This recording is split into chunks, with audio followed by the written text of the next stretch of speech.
Yo, Dad Gamer, no sir.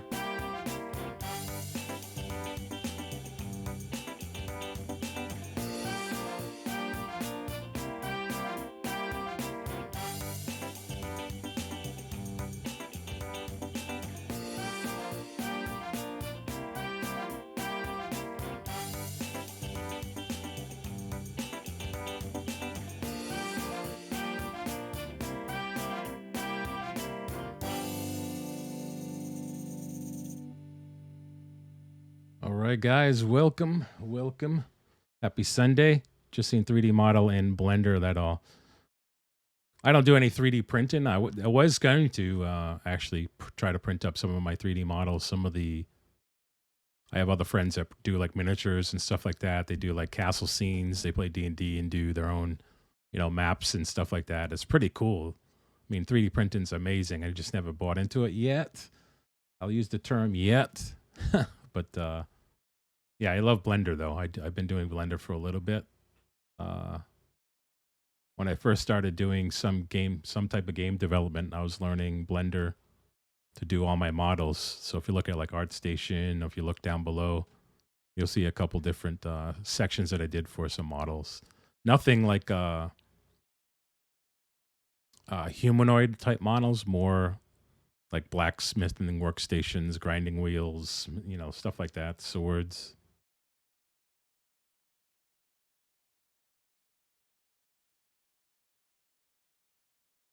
Oh, you have a 3D printer? Oh, cool. Yeah, they do amazing things for sure. Unbelievable what some of them can do.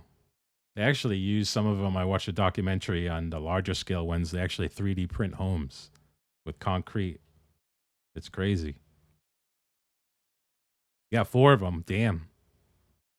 Now you bought 4 like so do you do 3D printing for a living, or do you bought 4 like you tried the first one, then you upgraded to another one, all the same models or something? One of these days, I got to get a new computer first. That's probably going to be the next purchase here, coming shortly. Let's make sure everything's firing all right. Looks good.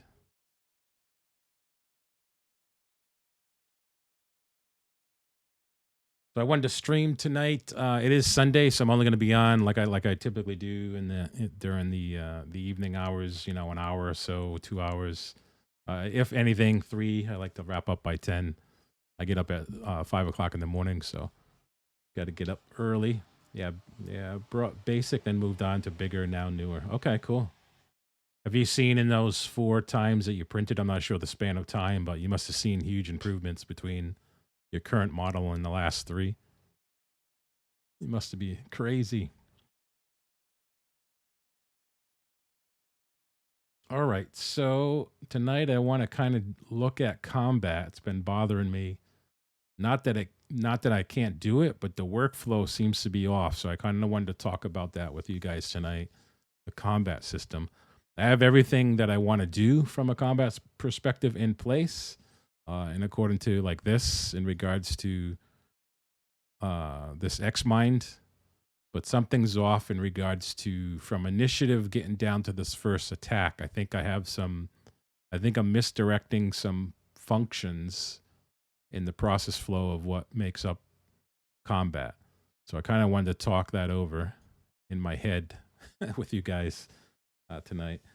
So the first thing that I do in combat is reroll for initiative. Massive amount, just need to learn how to make the file. Oh, okay. So what do the printers come with their own software to make those graphical files, or can you take any dot extension from any application and kind of print with it?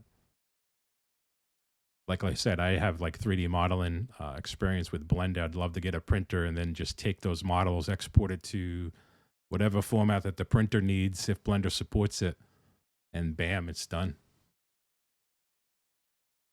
Needs to be a STL file. I'm not familiar with that. What that is? Is that like a printer standard?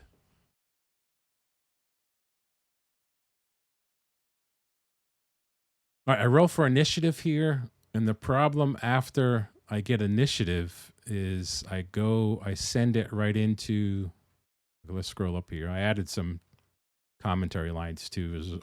I want to make sure my code's clean to read. So I roll for initiative, and then here I'm actually calling a specific function. It says initiative roll, which is cool. So over here, if I open this up, you can see all this function does is it takes rolls for the player and for the mob, 1d20, and it returns an array, with the first one being the player, the second one being the mob. Whatever the results is comes back into this, which is cool. And then I output the results. Array 0 is index 0. That's the player. And then this is the mob. So it outputs that, which is fine. But the problem that I see now, or the workflow that I want to correct, is after I determine, this is like if the player wins initiative. I'm going to actually change that. If player wins initiative, because that's more what I want to do here. If the player wins initiative, just spit it out. Enable the attack buttons, or enable the combat phase buttons, which is on the UI. And then I started putting in some notes. Do I want to prompt the user here somewhere to tell them, now you have to select what you want to do for an action in that first combat phase, and that would start combat. So maybe here, I would prompt here, and then I would break it into whatever scene they want to go to. Because right now, from the initiative phase, it goes right into checking for armor class, doing damage, and I don't want that in the initiative phase. I want to break this out, keep the initiative phase just for initiative, and then it goes into what they select for a button. So I think that's what I want to break in here, prompt the user for their next action, and then go from there. And all of this code then would reside in whatever's decided. So if this is what I'm talking about here. So after they roll initiative, you see these buttons are all grayed out at the moment. Same thing with the dice. If I roll initiative, and if the player wins, then you see the buttons become apparent. So I might say in this action window here, you want initiative. What do you want to, or something? What do you want to do? Attack, defend, and then use the attack, defend, or whatever buttons. And if they hit attack, then I would go into the combat. I would check for armor class to make sure that if they can hit. Yeah, I think that's the best way to go. And then the dice, I grade out the dice because I'm going to reserve those for special rolls. The attack will automatically roll a d20 to attack, because I don't know from a workflow standpoint if that would make sense going, okay, prompt the user here, what do you want to do next? And then they hit the attack button. And then I tell them you got to roll a d20, and then they roll a d20. That's 2 buttons, where I think I might reserve these for special conditions that will happen in the action roll. For instance, I could say roll for damage. So if they hit the monster, I'll use this to do the armor check. If they hit the monster, then say roll. I'll do a query on the weapon that they're using. Let's say it's an axe. I'll prompt them to say roll a d6, and I will enable this d6 for them to click on. So it would then become a vibrant red. When they click on it, it'll have an outline of a green button. Then it'll go back to the normal disabled state. I think I like that. That's a good workflow instead of, I was thinking going here, then going here. Doesn't make sense. Clicks are important. I don't want this to be super clicky game. So let's try that. Let's see if we can do that without screwing everything up. Let's see. So if that's the case, how should we prompt them? How should we prompt them for that? I wonder, can I change the color of the H box and to bring attention to 4 buttons?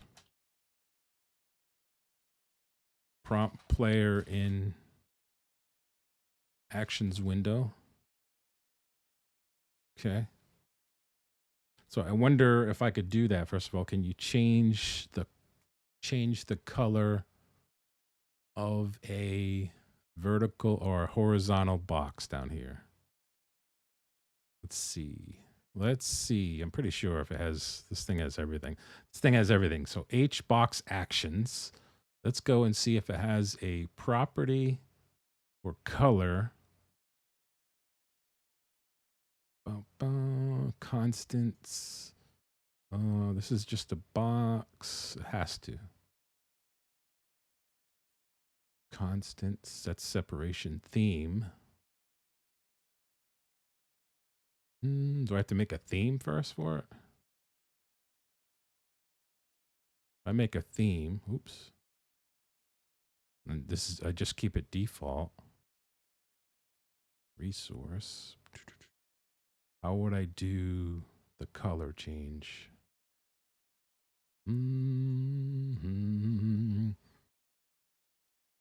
Let's see, this is a horizontal. How would I do a color change? Right all.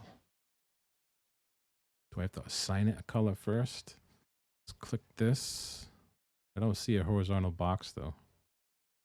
Oh. Oh, this whole thing is... All right, this is a V box container. I want a H container.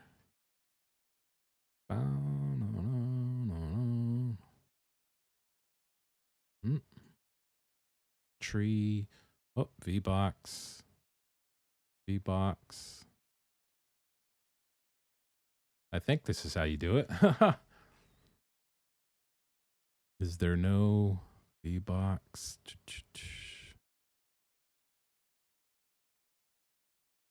Oh, did I just see one? Nope.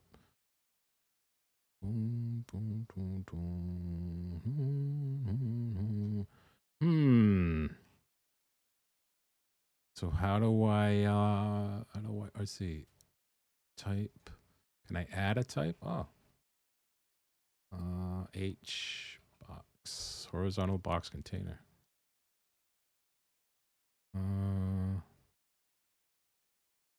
Okay. Where did that go?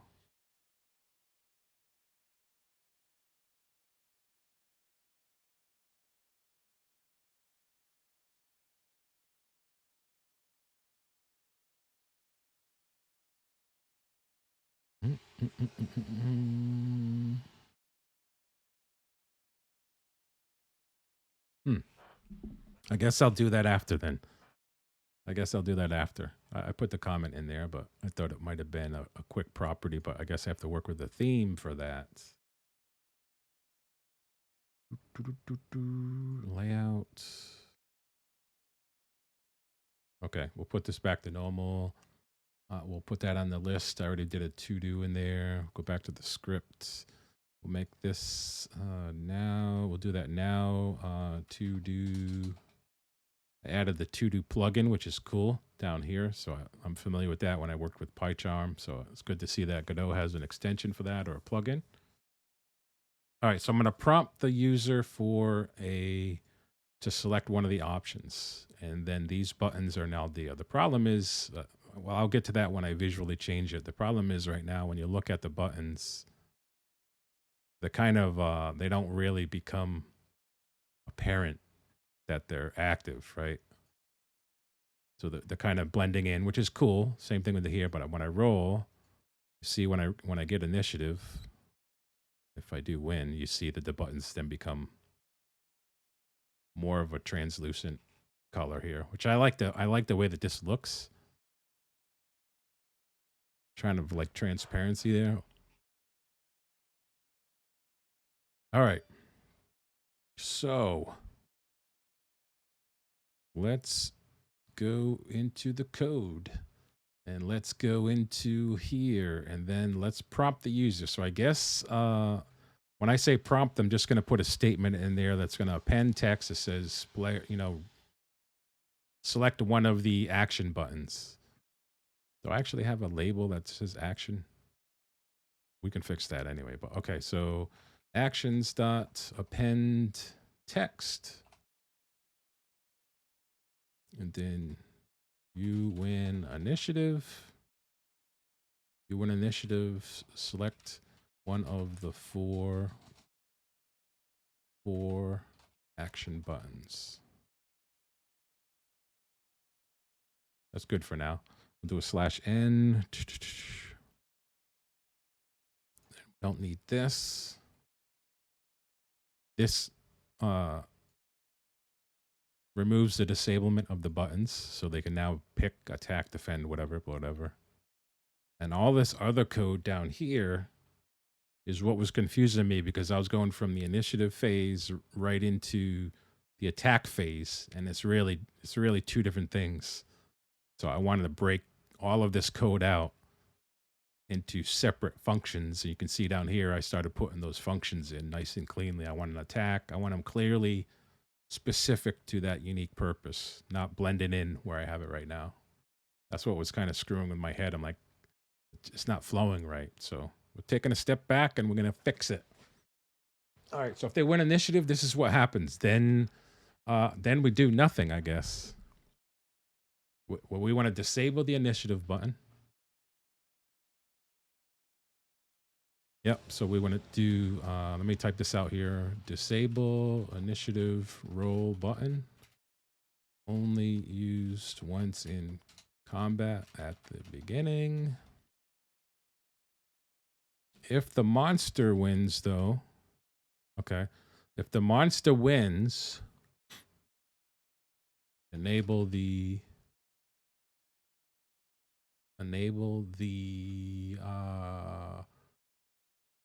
combat buttons after monster completes round. Right? So if I roll the initiative button and the monster wins, I don't want those attack buttons to be ready yet. I want them still to remain disabled. Once the monster completes its round, whatever it does, then we'll prompt the user again down here to say, okay, the monster, okay, it's your turn. What do you want to do type deal? That's what we're going to do. Okay. That's what we're doing. Then prompt user for their action. And then that's rinse and repeat until a death occurs, a flee occurs, or something. All right, so I don't want to lose all this code, so I might just comment it out. What do you do with code that you don't want to use? You know, I guess I can just comment it out. But I don't want to lose what I did in it, so I guess I'll comment it out now. Once I'm done with it completely and it tests right, I'll remove it. All right, prompt for the user, select one of the 4 combat action buttons. That's if the player wins. So this one gets removed. Actually, we'll do it the cool way. All the cool kids do it this way. Not using Git for source code. Yo, Alf. I was thinking about it. I know that they do have integration with this engine. Right now, I kind of have multiple backups locally, but I'm not using GitHub yet. That's probably the ultimate goal, is to hook up GitHub before later rather than, sooner rather than later. And it'll be a private repository, of course, but it's just another way to have your backups online. What's going on, buddy? What's up? Ooh, look at that. Alf has that OWL All Access Pass 2019. I don't even know what that is. What is that? You know what I want to get? I see a couple people with it, is the developer badge. That's cool. I want the developer badge. Next to my Prime, I want to get that developer badge. I'll have to look into how to get that. I guess maybe I got to release my first thing and be a part of an organization or my own company or something. I don't know. All right, so let's comment all of this stuff out here. We'll keep this because this is the other part of the attack for the monster. But I think all of this stuff gets commented out, man. Ain't that beautiful? Uh-oh. Didn't even like that. You should look at Git as soon as possible. It would be perfect for going back to said point. Say something break horrible, you go back and see what changed. Yeah, that's true. I'll put that on the list. I'll get it done tomorrow. I've used it with all my Python projects, so I'm pretty familiar with how it is. I'm not sure how it integrates with here. Worst case scenario, I'll use command line.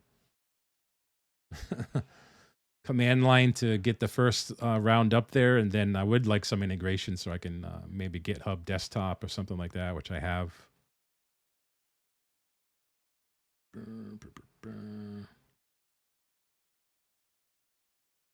All right, let's comment all of this out.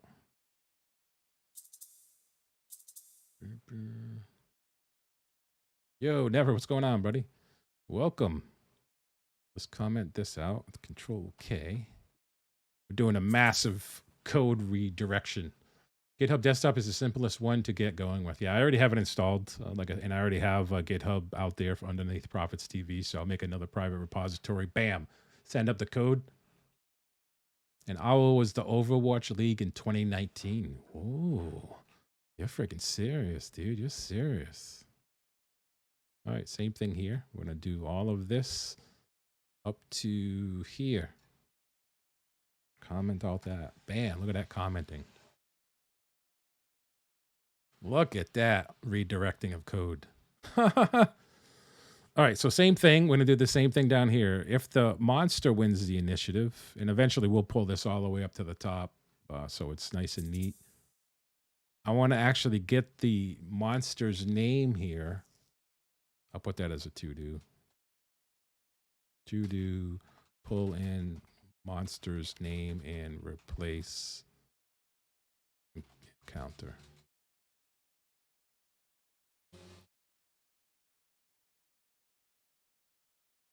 All right, so if the monster wins initiative, this is the workflow of the monster.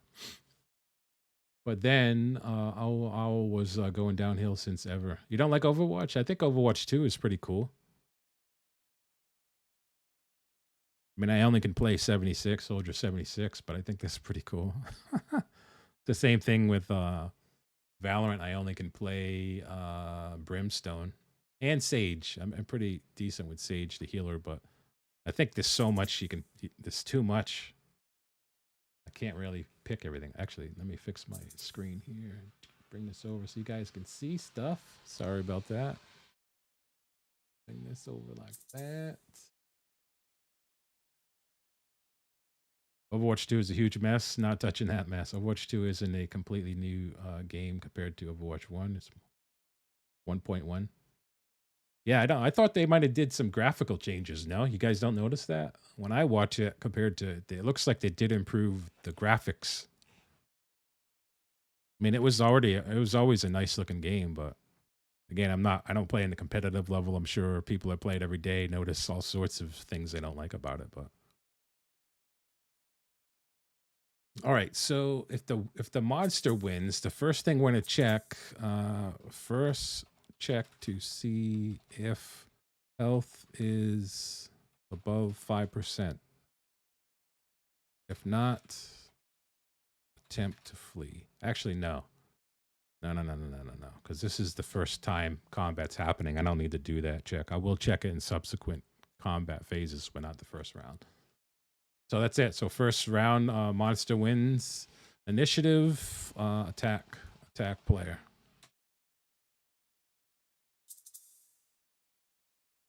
You should, let's see. Plus the whole advertising around Overwatch 2 was around the SP. Is that single player? I'm not sure. Well, that's still planned and getting delayed. Overwatch 2 should never had been a thing. They should have updated the game they had. Yeah, Overwatch 2 got a graphics update, the major balance changes in PvP. They said they weren't going to touch, and a couple of new characters. Yeah, single player, they were going to have a story mode.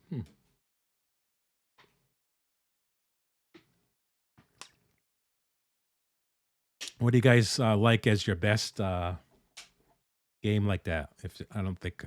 What do you guys like as your best 5-on-5, I guess? I guess that would be It's not really battle royale to me. Battle royale is huge amount of players, and the last person standing wins. What do you like for that as your best game, and what do you like versus these? What would you call these games?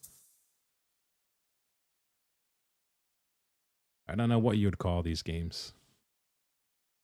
I think that's pretty much what they said. They put two behind and pull to fuck ton of people and get everyone hyped. What would you call these games? And I would loop Overwatch with CS:GO, with Valorant, with Rogue. What do we call those games? The battle royales I'd link with Modern Warfare, PUBG, Fortnite. Okay, FPS, first person shooter, tactical shooters. Okay. Yep. The only thing I like to play those games when I'm in those shooter moods, but I would have to turn off comms, honestly. I'm too old to hear people just fucking mouth off all the time. I can't stand it. I watch a lot of streamers who play, and I'm like, I don't get how you can just listen to people like that. BRs would be its own thing, yeah. Battle Royale to me would be Fortnite, would be PUBG, those types of games. Modern Warfare, Warzone, those types of games that are out there that do that. Apex, yep.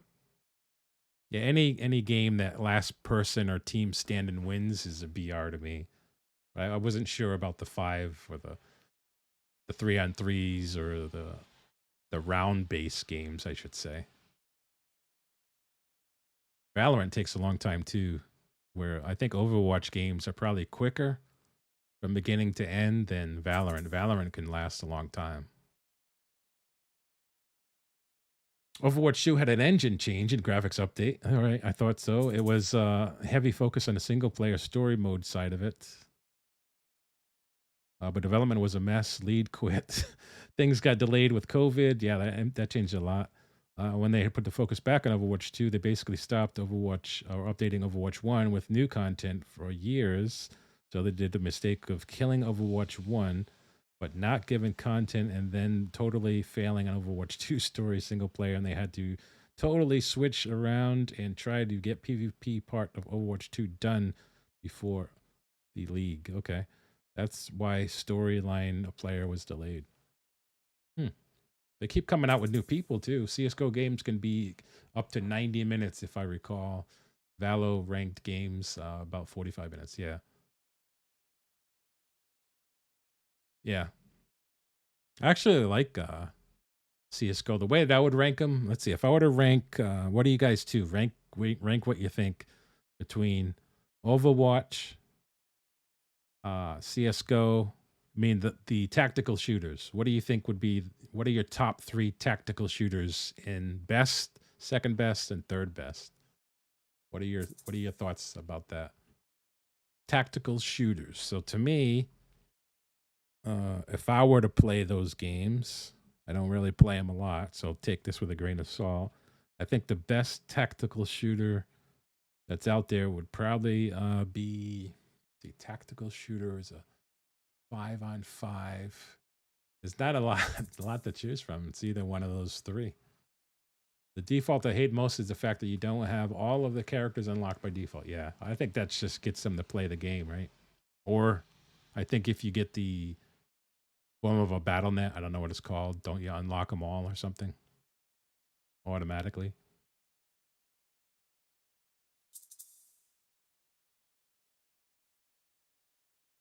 Such a dumb mechanic in competitive PvP, yeah.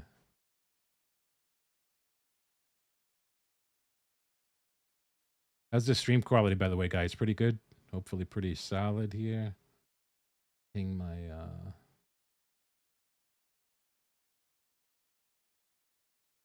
do do do do.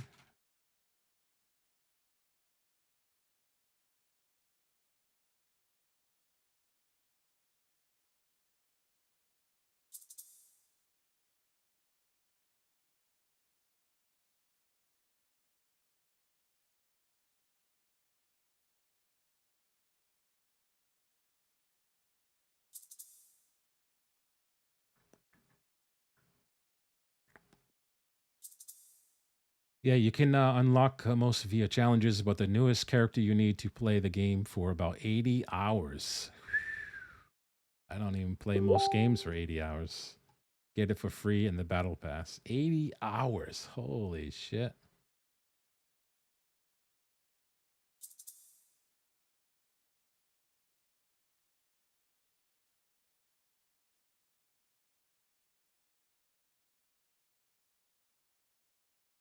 Boop, boop, boop, boop, boop, boop. Oops. Here. I don't really play BR games and those 5 versus 5s games, etc. anymore. They normally are too much time to sink in and focus on too much matches. Yep. Otherwise, you have to wait a couple of months to get through the challenges. That's if you're lucky. Yeah, it depends on how much you do challenges as well. If you play 80 hours in 2 weeks, you're not going to get it.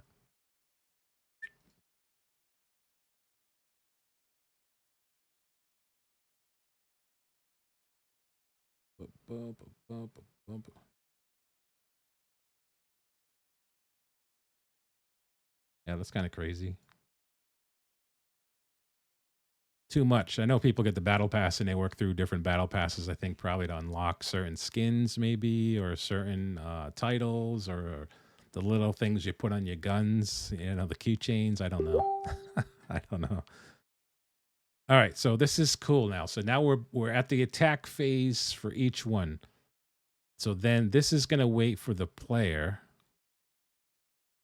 So the player needs to be prompted. Let's just check this out. I want to see how it looks. It should be pretty straightforward.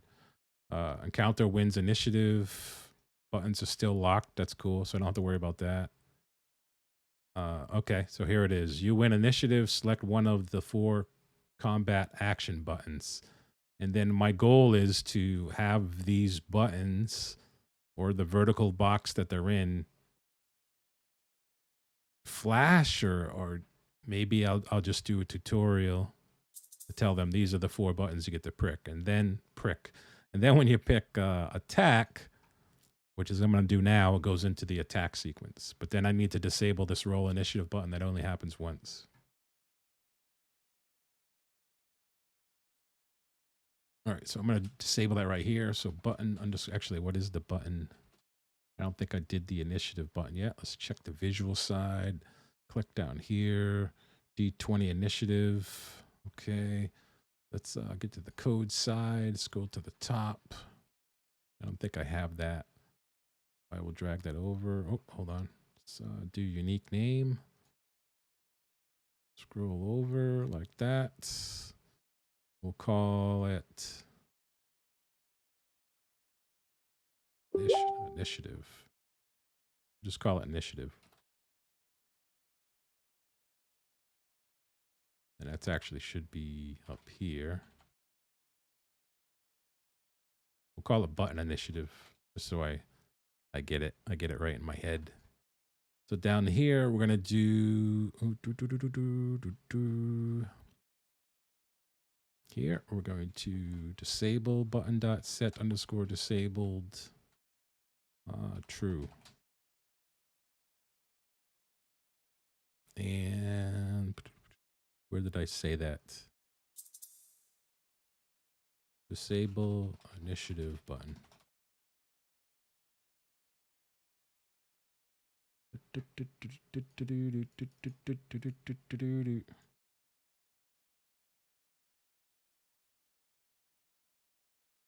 Okay, all right.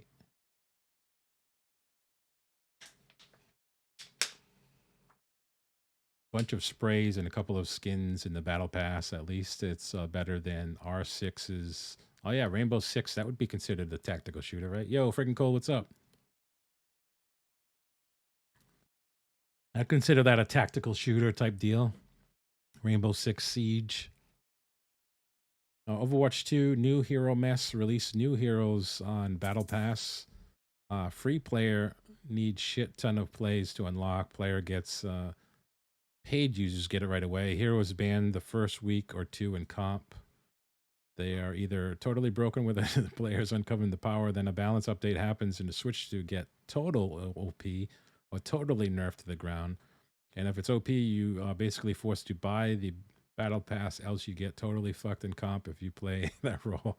Yeah, I think I'm not sure if you said it or not, but I think comp should be equal playing ground. So if you go into comp, all players are unlocked, or only certain players are unlocked, but it should be globally for everyone. Otherwise, someone with money can go in there, unlock them all, and potentially have an advantage. Now, if you're what you're saying is some of them are overpowered, then I mean that's a game thing they have to straighten out.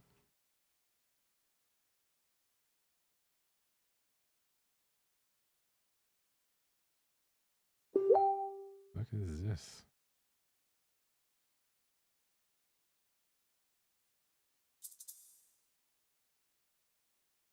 Oh, okay. Got a text message. I'm like, what the hell is this? Overwatch 2, it's different. You can test it in custom games, etc., but not in comp. Yeah, I don't think you should be able to. It should be equal playing ground. Otherwise, it's not fair, right? The skill is what should be the difference. And I think even with skill, they should be putting people in spots where, I mean, they should be able to put enough logic in to say, let's say I'm silver. I shouldn't be fighting against gold. I should be fighting against potentially maybe the next rank up. So there is the ability for me to learn and grow as a player, not just continually getting smashed by immortals or some shit like that, you know? I think they have some of that balance, but some of the games that I see, you know, people are put in positions with, you know, people that are way far better, and it's just you just get smashed. It's a problem with most hero-based games. Valorant, Rainbow Six Siege, Overwatch 2, all have it. Yeah. Maybe we should develop the next best thing. Whoa. Freaking cold. What's up, man? We got some snow coming. 4 inches. 4 inches expected. All right, so here we go. So this is all good. This is good. We disable the button. Let's check that step out. So I got to check all the steps along the way. Roll initiative. I win, and now I cannot click the roll initiative button. That's cool. These buttons are enabled. It did prompt me here. Cool. Eventually, I'll replace these stats too to make this a little bit less debug type data. But I think I don't know. Would you guys like to see that? Like when you're playing a game, do you ever look at combat text unless something happens? Like how the hell did I die? Maybe you'll open up the combat tab or something. Otherwise, I could just put player wins initiative, you know, type deal. Yeah, 4 to 6 here also. Nope. Yeah, you only look at combat if something drastically happens and you're in disbelief. One of the reasons I still like CS, Counter-Strike, and love watching it from time to time is just pure skill, no luck or pay to play involved anywhere. Yeah, I mean the thing with if you look at like competitive games, to me, like you watch like the pro leagues, to me CS:GO has some of the best comms out there. When they stream it, look at how the people play. They're so freaking organized. It's ridiculous. Where Valorant, you can get, you know, there's pro players in Valorant and stuff. I don't think they even have the close to the experience of, maybe because it's been out longer. I don't know.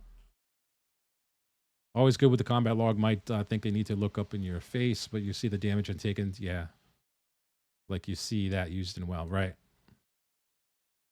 Yeah, for now, we're going to keep it because I want the debug information there, but eventually we'll take it out or make it an option where they can see it or not see it. All right, so this part's done. And again, I'm trying to keep this just to initiative. So initiative here is complete for the player. Now, if the player wins, we prompt them. And then now we need to do detection on the buttons for the player. So then we would go down to the button detection. This is player bars. Let's go up to the button detection, button attack. Could have a toggle for it, hidden by default, and then yeah, I plan on having like a settings, like a file menu, file prop, or file settings, and people can change certain things. I'm sure some people might want font sizes to be bigger or smaller or whatever. That comes after, right? Oh, look at that. We're getting some copper out there. Let's do a copper. Ooh, I only have one. Whoa. I don't watch Valorant content, just play it with friends. Not sure how the Pro League is. Yeah. All right. So if the attack button is pressed, this means the player obviously won initiative or is continuing combat, right? The monster's not doing anything with this. So if the player wins initiative, they're going to click this attack button. What happens when they click the attack button? I'm gonna emulate that to the attack. I'm gonna spit that out to the, just so I know that they're in this thing, and then we're gonna do a roll on the armor class. So this is what I was doing down here, because now we're determining, is the player going to hit the target? And I already wrote the code down here, so I'm gonna come down here and I'm gonna get this type of stuff. Let's see, roll against for first attack. I'm gonna take this stuff right here. Just this. Copy it. I'm going to bring it up here and just use what I want to use. So if they do the attack button, then we want to roll. We want to do this. We're going to do a combat check against the defender's AC. We need to get the defender's AC first. So we're going to use a generic variable here. Just we will eventually replace it. To do pull monsters AC value and use here. Right now, we're just going to say defender underscore AC equals 10. All right. So that's going to call the armor class check. We're sending in the defender thing. So we go to the combat. It's calling the combat. Armor class check. Combat. Armor class check. We're passing, and it expects a integer to be passed in. It's going to send back an array. It's going to roll a d20. If the results of the dice roll is greater than the defender's armor class that we send in, we're going to return two values in the array, a hit in the dice roll or a miss in the dice roll. That's all this thing does. How clean is that? How freaking clean is that? All right, so that's the button attack. It's doing an armor class check, and I think we want to do all of this other stuff. I'm going to uncomment it and walk myself through this. Can I actually back this up? What's the command to shift over one indent? I know you can do it, right? How do I like shift over? How do I like shift over one? You guys know? Let's do the Google thing. Shift plus tab. Maybe I'll check that in a second.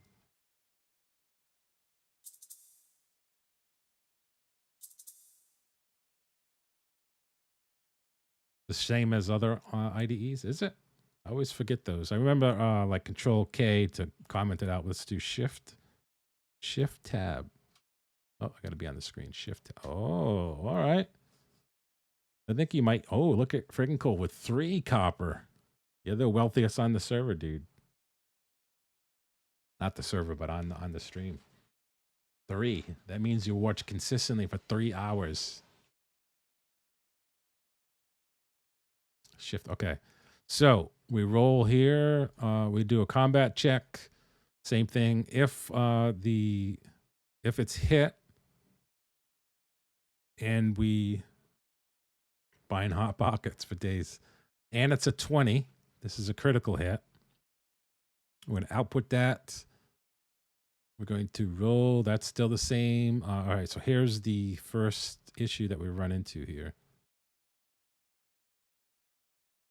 And I think that would be in the attack phase, right? Or should I be? Yeah. Let me go back here. So we're doing AC check.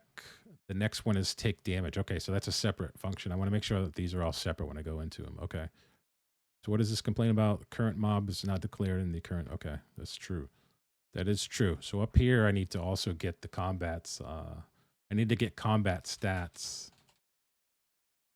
to do pull monsters AC value, to do pull monster stats for combat phase. HP, AC, damage, etc. We could do that at the top. That way we have it, but it's supposedly you want the comments to be where the function is. So I'm going to do that right here.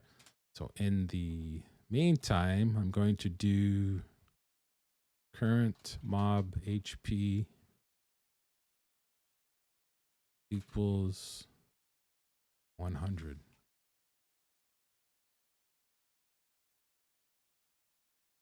Put a space there. All right, so now that's consistent. Mob health, it's another variable. All right, so let's walk this through. So now we're going to do combat damage, take damage. We do combat take damage. It's expecting a target of a string, the current hit points, the integer, the hit type, and that's whether it's critical or normal, and then the weapon damage. It's returning back an array, and the array is going to return back if it's where's my return? Return target, damage, current hit points, new hit points. I actually don't need to return back. Why am I returning back current hit points? I don't need that. Let's go look why I'm expecting that back. Because we already get the current hit points.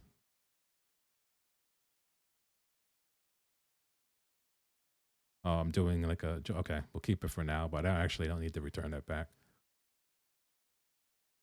All right, so that should work. And so once they're done with this, combat,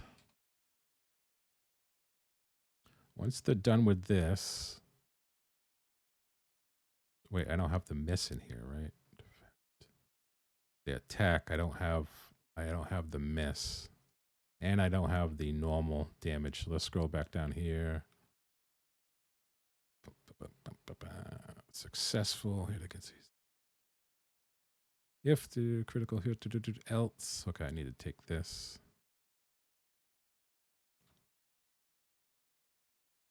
Boom, boom, boom, boom, boom, boom, boom.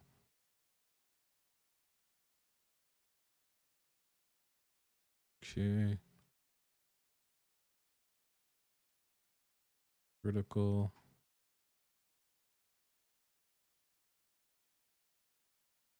This in. And we need to bring this over. Oops, go like this and then like this. Cool. All right. All right.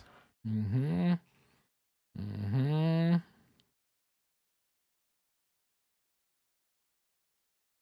Did the same thing here. We could actually do that. We're going to do it up here, actually. Because then I'll be able to use it in the if statement. So we'll define all of the stuff coming in. Put this comment up here as a global comment. Take this comment out. We'll get all the stats, and then they'll be able to use it in the combat section. So this is a critical. This covers critical.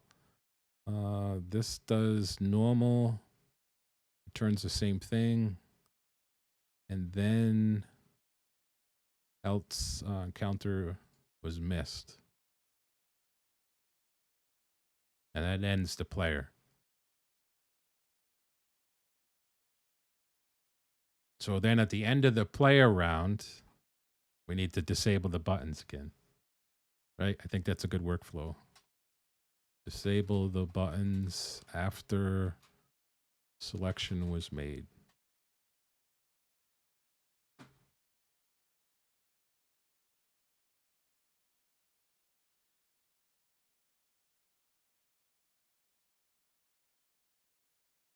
We want to do that. I'm trying to think.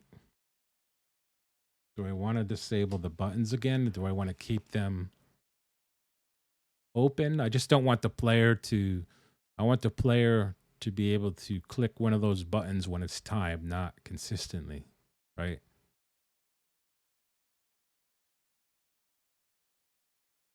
Set disabled. We're going to disable them. So let's walk through one of these things here and see. So this should completely, if this works right, oops, is this resizing? I don't want to do that. Let me fix that. Project settings, window, resizable. I think that would do that. Wow, it's almost like I know what I'm doing. It's almost like I know what I'm doing here. All right, so if I hit roll initiative and the player wins, these buttons should then become available, like such. 13 and 13, because I wrote it in code that if the player and the encounter roll the same number, I give it to the player. So you win initiative, select one of the 4 combat action buttons. I'm going to select attack. If I do this attack properly, it should, if I hit, deduct this person's health up here, this monster. If I hit. All right, so I missed, and then I can't do anything. So now on a miss, it's then the monster's turn to attack, which it should be. I want to make it automatic, I think. Trying to think here. So I win the initiative. I hit the attack button. If I hit the monster, I miss it. It's then the monster's turn. Do I want the monster to immediately attack? Again, this is first round of combat, so it will attack. And I'm going to spit that out here. So I think that's what I need to do next. Is on the player side. I don't want it to be on the player side though, so I'm going to have to figure out how I'm going to do this. The attack button now is pressed. Okay, at the bottom here, would this make sense to I think I need to do like some type of logic for the monster here. Because I was going to put in, okay, send the attack button send the attack for the player. But I want to kind of keep this loop going here. So if I do the first round combat, yeah, I need to do a logic for to do add in monster decisioning for combat. This means that after the player attacks, it's then the monster's turn. But the monster might not attack here. And the reason why is if its health is below 5%, it's going to try to flee. Otherwise, it's going to attack, and I might put in some other things. So I'm going to call another function here. And that function is going to be, should I put it in combat because it's combat related? What's monsters? Maybe I'll put it in monsters. Combat. I'm going to put it in combat.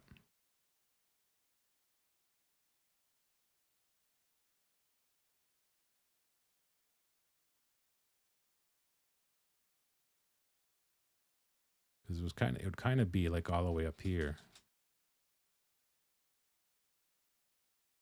And actually, yeah, okay. Actually, I think I should simplify this now that I'm looking and I do have an attack. So the button honestly should only call attack. And I'll pass in like player. I'll pass in like a string so I know if it's yeah, I need to do that. I need to do that. Yep.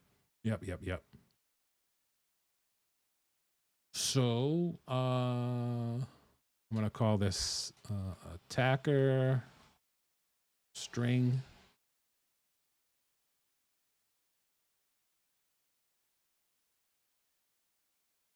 Nope, no. Nope, not here. I'm gonna put that down here. Then I'm gonna call combat dot attack, and I'm gonna send in player. Right? And then all of this code gets moved into there.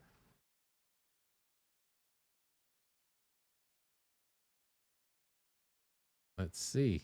So we're simplifying this. It makes a lot more sense. So now on the combat side, because it's throwing an error because I'm not calling anything yet.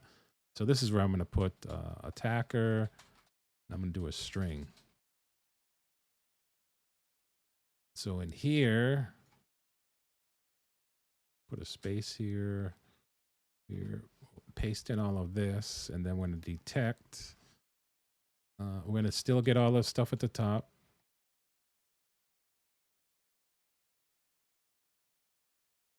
This actually moves over, right? All of this stuff moves over.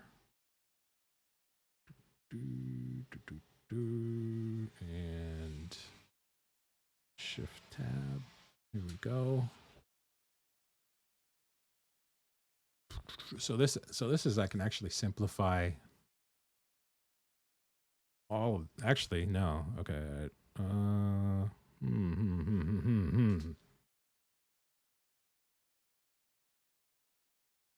Yeah, so I'm going to get all of the stuff there. I'm pulling the defender.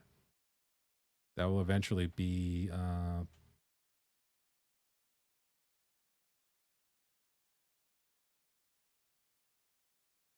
would be the same thing.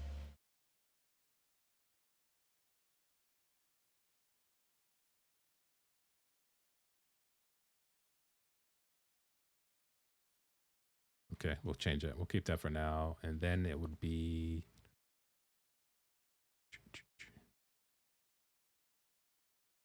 why is this causing an issue?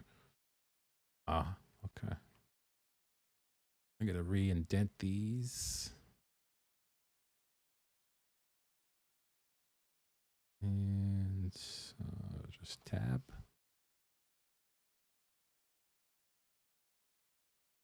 Why is it complaining? Oh, because it doesn't know that. Shit. Okay, maybe this is too...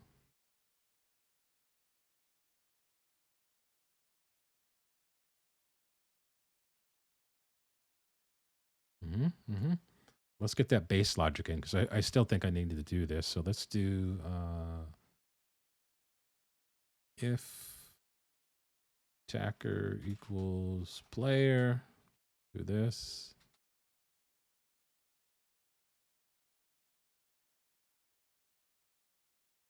Else.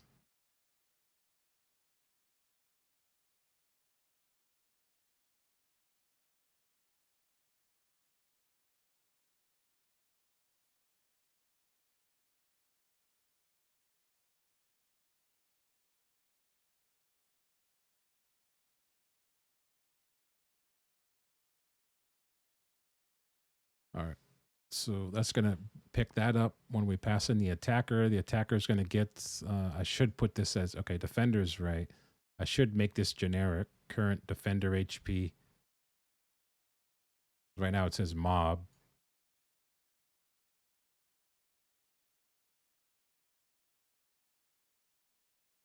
Because a defender could be my experience. I mean, my armor. It could be mobs.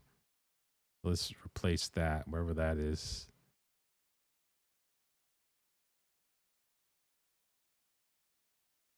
How come this ain't current defender HP?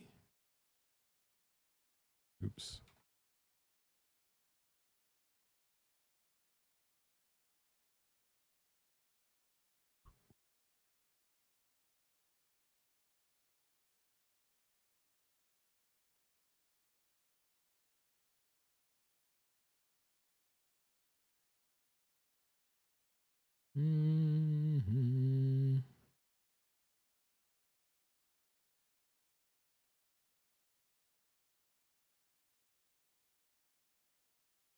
Okay, this needs to change too.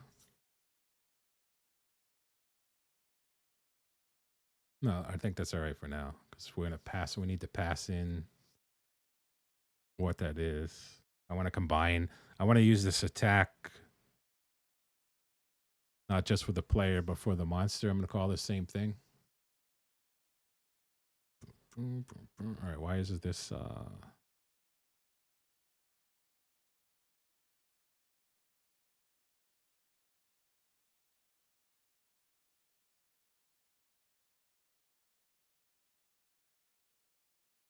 Is this okay? This is this. This is this. Okay. Bring this up. Attacker combat. So I'm sending in the attacker, and we're gathering the defender's stats. If attacker is equal to player, print attacker else.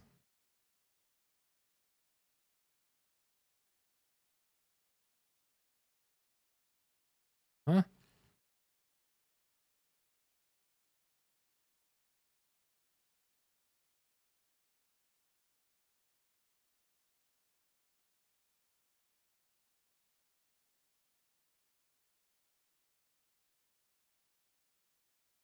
I don't understand why that's failing. Unexpected if in the class body. Oh, okay. I got it. I got it. Stupid. Yo. I got it.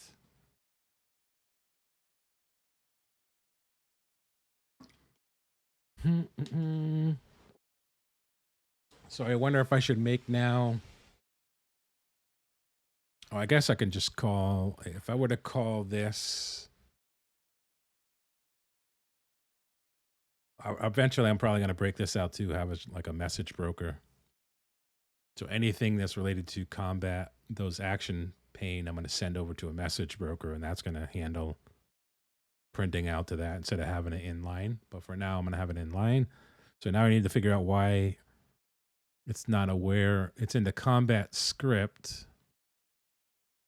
Combat script is there, but it's saying it's not, identify actions not declared in the current scope. Oh, okay. I wonder if I just need to, no, it is though. No, it's not. So I would have to carry this over like I did before. Think. Text actions. I think I would just have to carry this over, put it at the top. Like, oh, I can't drop nodes because it's not used in this scene. Okay, how do I call? Is it just main playing scene?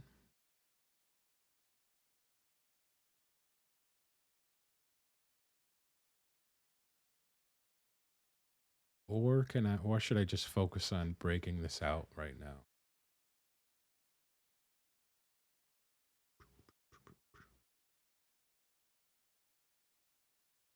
It is debug info, so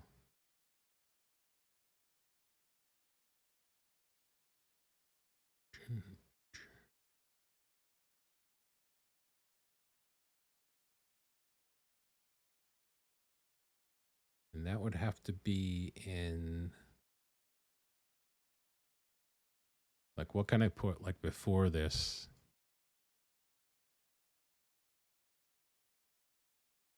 This is combat. Can I do main playing scene dot?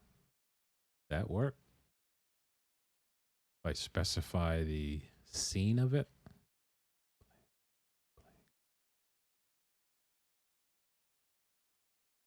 Sends control.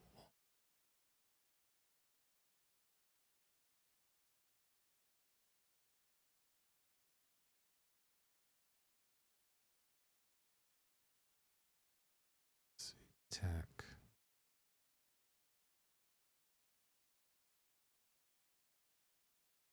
All of the actions would be in here, so I could potentially, let's do this. I will put down here, big truck going by. They think they're cool, they think they're cool. Combat. No, I still can't do this because it doesn't know about the other scene. So I'd have to send it back, then come back. I can't do that.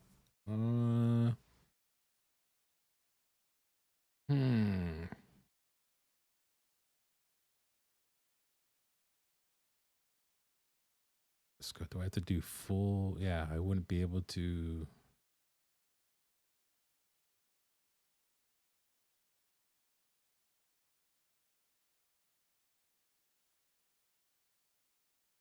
Node. I don't know. I don't know how to do that. So I'm trying to send a signal back from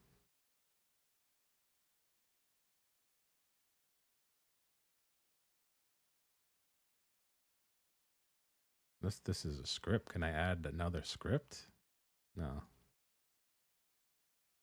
Can I add another script and just attach the combat script to this? Is that how it's done? What if I do new script? What if I add? Nope. Don't want to do that.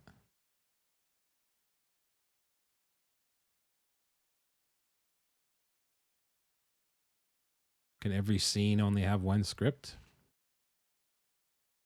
Let's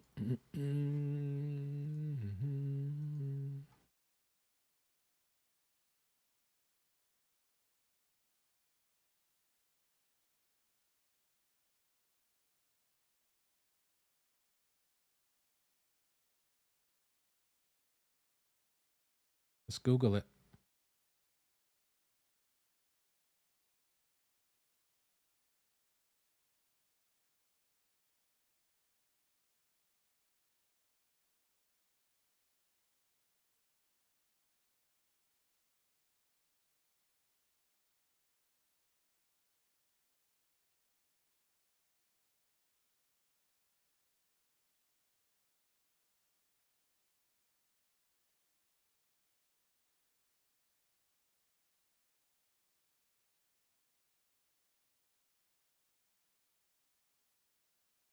Script.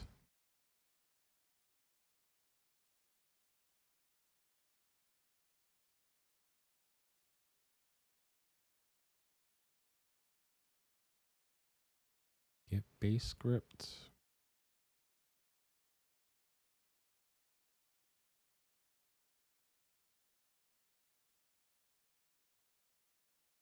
Not what I want.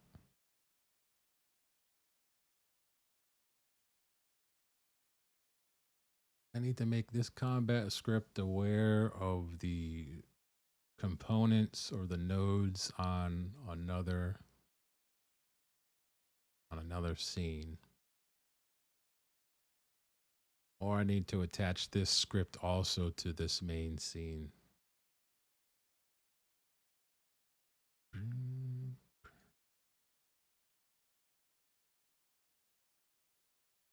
Attach script. Script path is valid. We'll create a new script.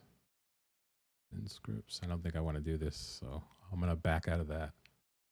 I couldn't find it on Google. So for now, we're just going to comment it out. I'm going to put a to do here. To do. How can I have this script update in another scene for action text?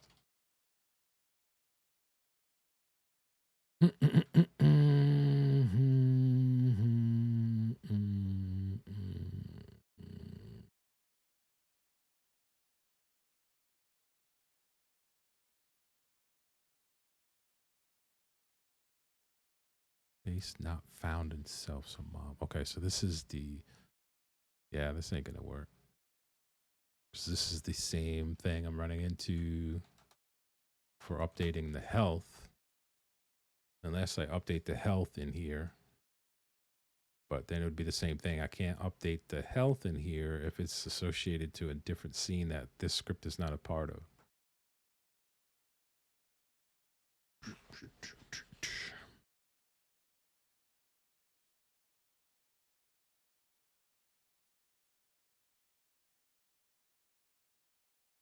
What happens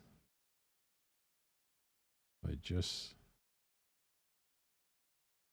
drag that like that? Some shit up.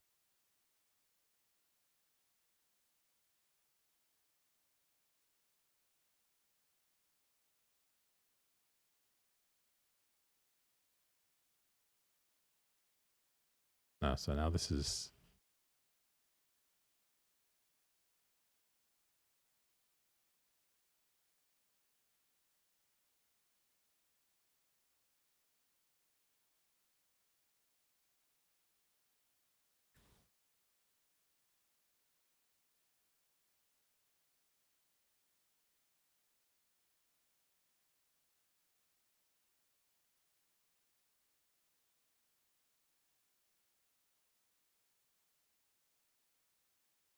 Hmm.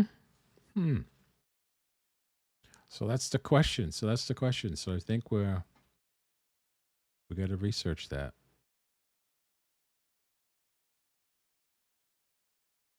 We have to research how do I update this. So how would it?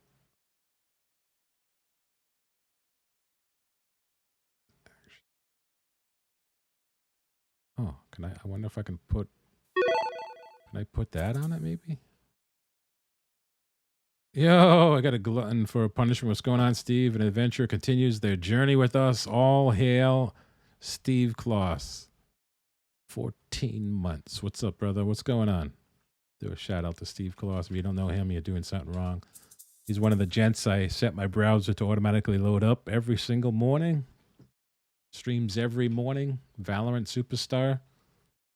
I think you're mostly Valorant, right? You do play some Modern Warfare 2. Long-time streamer of WoW. He was back into WoW, World of Warcraft, back in beta.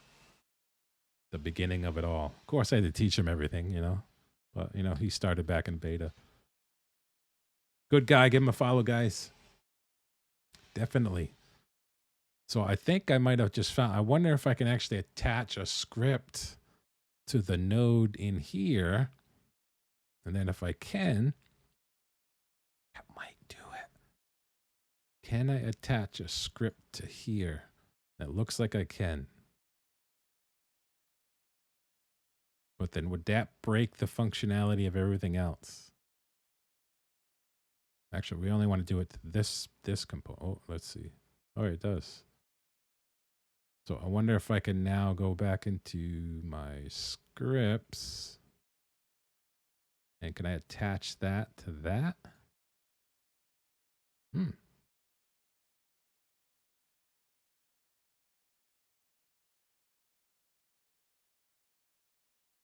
And if I do that, will that break everything else? It won't even let me even do it.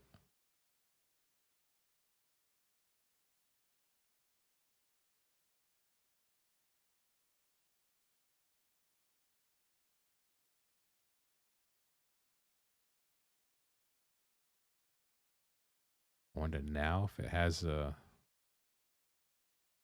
Oh. Now I can attach it. And then it would just be actions. And if this works, then that stuff goes away. That stuff goes away. Pentex. Cannot access instance variable actions from the static function attack.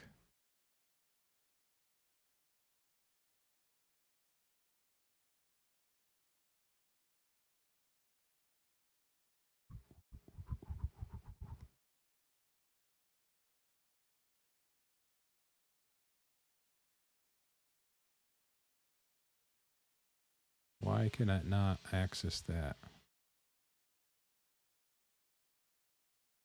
This loads everything. This should load everything from the top.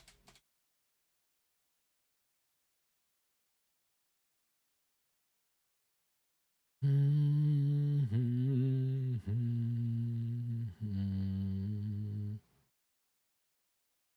rid of this stuff.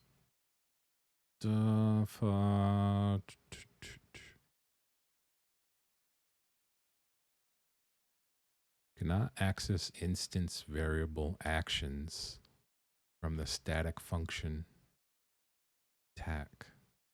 Do I have to call it like something different maybe? Actions 2.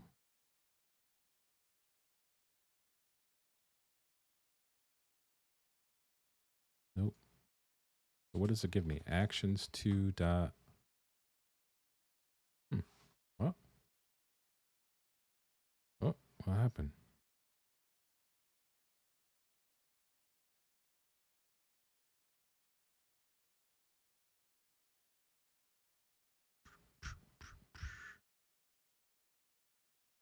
Actions dot. And it's giving me the functionality of it. Pentex test. Huh.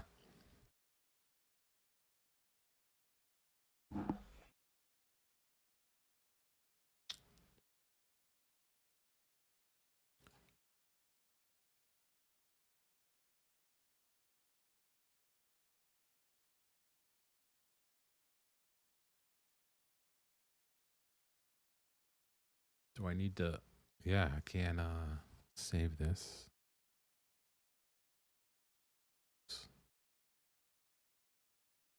What did that say?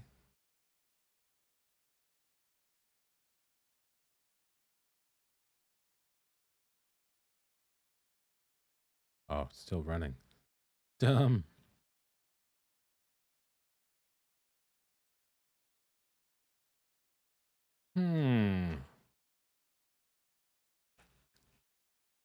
But it recognizes it, which is weird.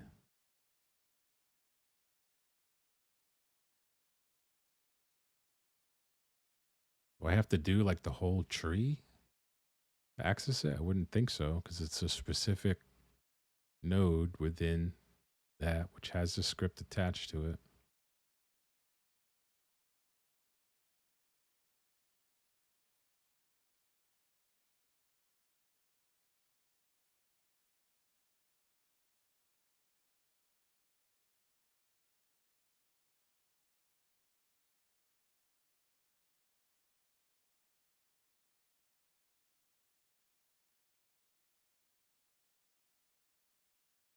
Cannot. Does this not have to be static then?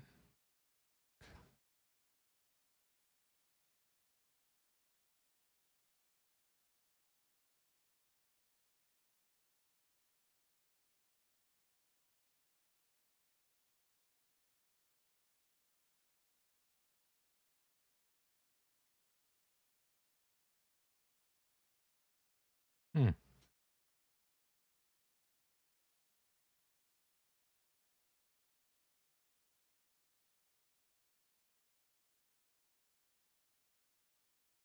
Says the combat script.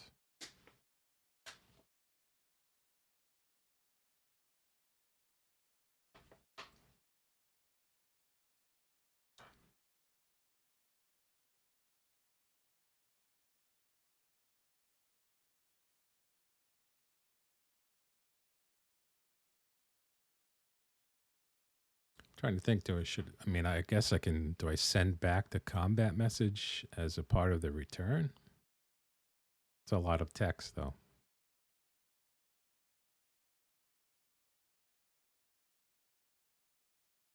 Yeah, not even these controls.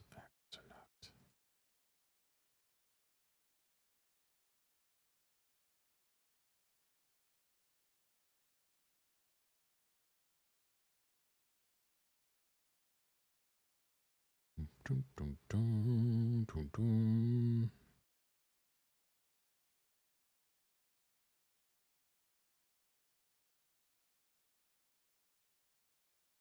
Identify actions not declared in the current scope.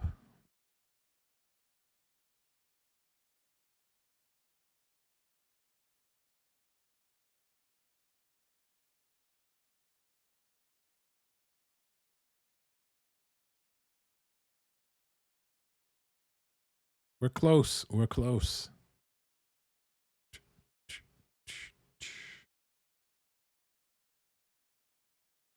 Oh, what the hell? Huh? Now it works? Let me save this again. How does that work now when it wasn't working?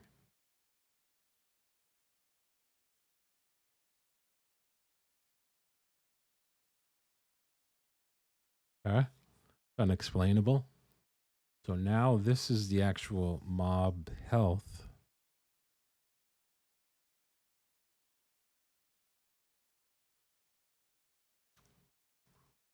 On mob health changed. So it'd kind of be the same thing then. I would add in the combat. Actually, this is a completely different. We're in attack. That should be in the damage. So we're in the take damage. We're calling take damage. So this part.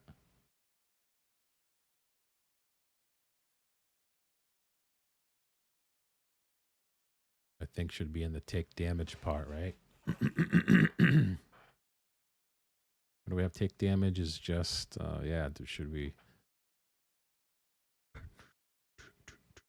should we deduct the health bar on the take damage?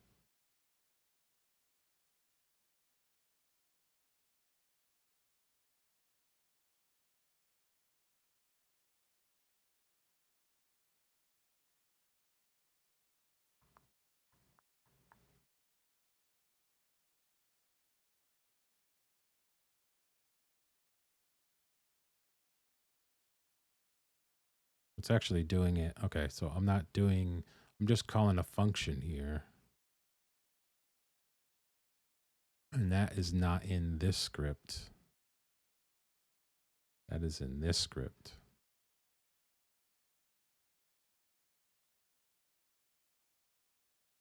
Cannot call non-static function attack on the attack combat directly. Oh, okay. That's the reason why I had combat to be static. We'll just add it back. Static.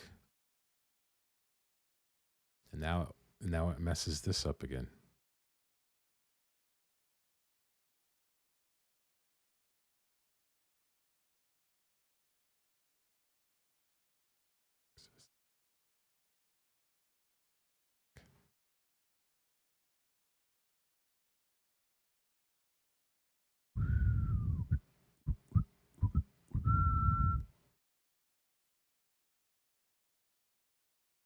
Hmm.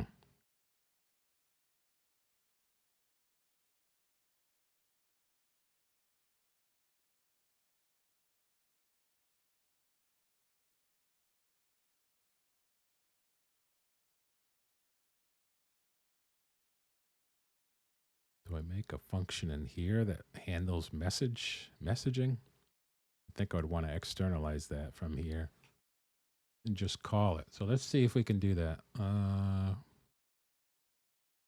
Do a new script. I'm not sure. I'm breaking everything now. I'm breaking everything.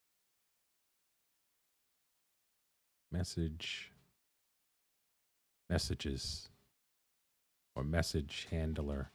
We'll call it message handler. We'll make sure that this is in the scripts folder. Click OK. We will create it.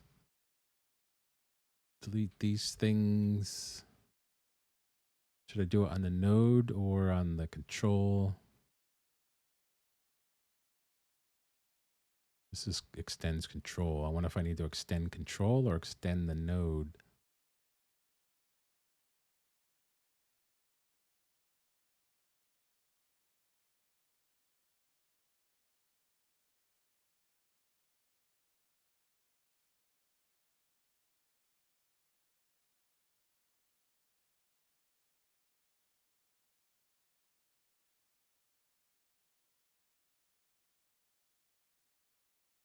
Put that there. I want to make a couple things. Message handler. We'll call this static function action message.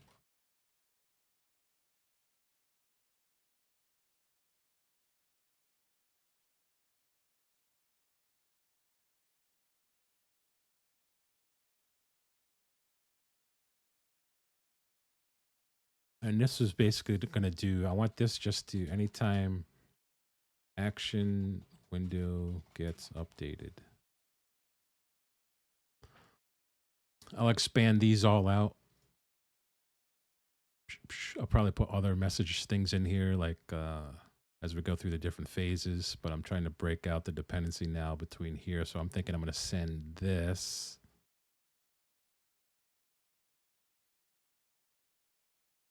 Into that, but it needs to be a string. So let's just work with this first. Crit.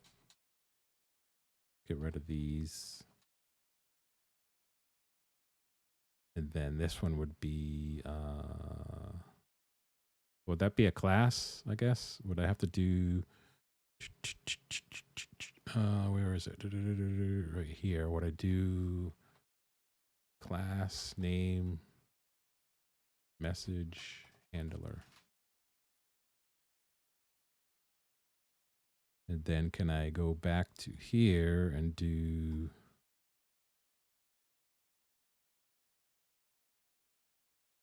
message handler dot action message.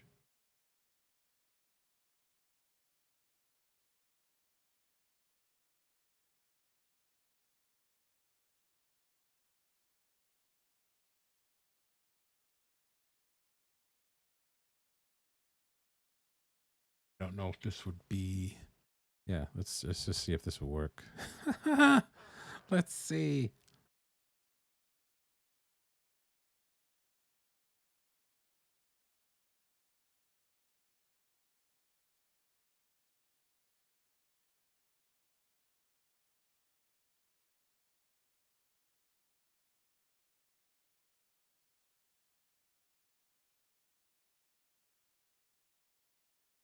Probably won't work.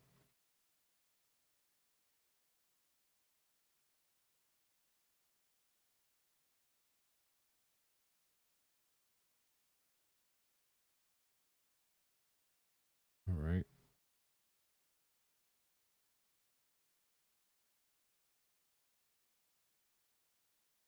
Comment this out. I want to see if this will actually come through.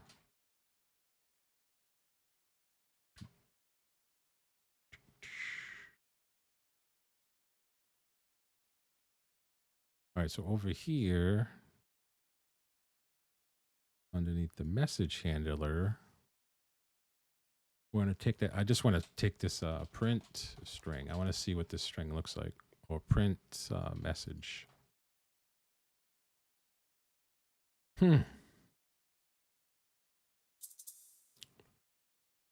Yo, what's going on, Grumble? How you doing?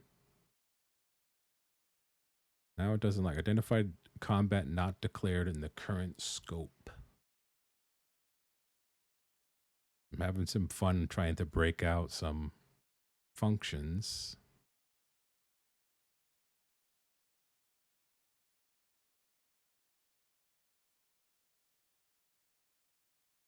Combat attack. Combat. That works.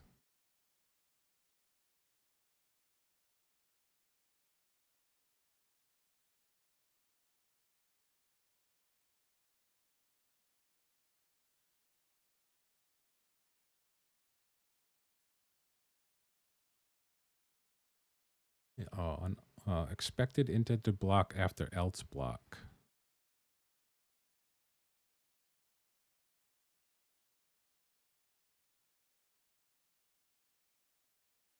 All right. Stop.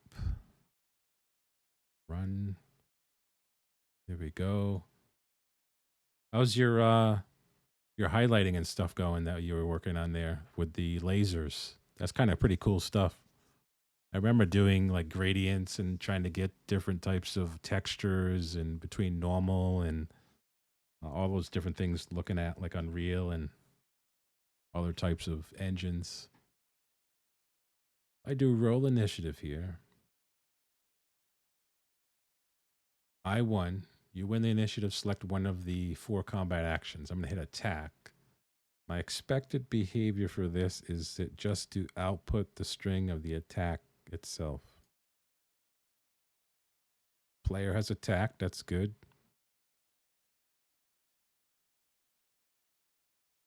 And weapon damage total. I would have expected a string to come back, which I didn't get. It's going pretty well. It's done-ish. I'm lucky Red Cabin helps me out a lot. Yeah, I have a couple people that stop in here too to help me out for sure. Guys don't know Grumble Pugs, definitely give him a follow too. He's a fellow Godot developer working on, I think you actually have your game that's already out there, right? Is that on itch? If you want to link your itch profile, do it up. He has a pretty cool game that's out there happening. Gavin, what's up? Thank you for that follow. I appreciate it. Welcome to the Adventurers Guild. Dragon Layers here. What's going on? We got some solid people coming in here. Definitely got to check out my buddy Dragon's Lair from the same state as well. Jack Johnson coming in 420 with 29 viewers. Raid, what's going on, man? I appreciate you. Appreciate you over there. What's going on? Fortnite action? Dragon's Lair, definitely give him a follow. He's also a developer. He does. I think you're a developer by the day as well. Gamer extraordinaire at night. Final Fantasy extraordinaire player.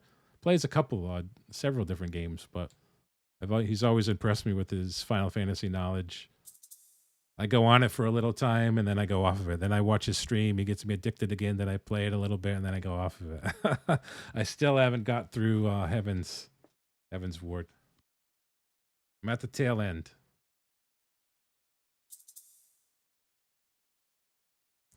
Welcome, guys. Thanks for that follow, too.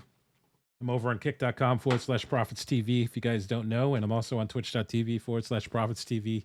Profits TV everywhere. But Jack Johnson, thanks for bringing your raid over, man. 29 people. If you haven't clicked that follow button yet, by all means, click that follow button. I'm currently at 54 followers over here, and I'm at 4,600, approaching 4,600 on Twitch. So that's pretty cool. Gavin, what's going on? Welcome. First time chatter in the stream. I appreciate you. Right now, I'm testing out some functionality that's probably basic to most of you guys that are developers, but I'm only on day, what does my title say, 9. I'm trying to learning as I go along here. Got a pretty good concept of a game. It's a text-based adventure game. As you can see, with graphical elements, the only text-based it becomes less and less as I start learning more and more about the UI of Godot, but it's pretty cool. So the text-based dialogue, I should say, the storyline will be here, but everything else, as you can see, is getting towards UI. But I'm working on combat, and right now the combat, let me restart this so you see it. The combat right now is based upon an initiative rule, right? So think Dungeons and Dragons rules. When you come across a monster, you have the ability to roll an initiative check, and then whoever wins the initiative check attacks first. I'm working on a location-based favor-doing app myself called Samaritans. Oh, that's cool. On a location-based favor-doing app. I'm not sure what that means. Is that like... Okay, it's basically like Craig's... Oh, that's cool. Like I need help picking up my groceries or something like that, or... It's basically like Craigslist, but no money transactions. So it's basically like someone like favors, or someone needs support, and someone that's available is going to do that Good Samaritan. Oh, that's cool. That's cool. Do you have a? Do you stream as well? The development. I'll give you a follow, Gavin, if you do. Not at the moment. I'm going to follow you anyway in case you do eventually. Yeah, community app. That's pretty slick. How are you writing it? What language? Mobility. So it must be Unity C#. Okay. Cool. That's cool. I do cybersecurity, like cyber threat intelligence during the day. So I'm always thinking about risks. So I know you guys probably know like Craigslist, that Craigslist killer and stuff that happened, I don't know how long ago. But what are you going to be putting in for security into the app to protect people's privacies and to make sure that someone who's supposed to be signing up for a Good Samaritan Act doesn't show up with an axe and starts chopping things down? Are you going to have like a rating system or a trust system, kind of like Uber, where you can rate an Uber driver? That's my nightmare. Yeah, I was just thinking, that's the first thing I think of. I love innovation and new tech, so I think it's a hell of an idea, but just something to think about. Yeah, think about that. What do they call that? Like Angie's List or something? Tried to kill me 5 stars. And maybe you lock it in so obviously have the ability to be able to detect, and maybe in your app you have the ability to call 911, something. I don't know. Just throwing out ideas. You're on the app, something's happening, you show up on site, bam, press the button, it dials 911. I don't know. I don't know. But let me know when it comes out if you guys get any beta testers and stuff. I'd be curious how you're doing. Again, making sure, obviously, if you're doing a good Samaritan act, it's face to face. Potentially, I guess there could be virtual things that could be done, like a wish list or something, grocery delivery. But you'd have to have at some point contact two people together. That's tough. Oh, it's already out. We'll link it up. I'll bring this thing right up on stream. Link it up.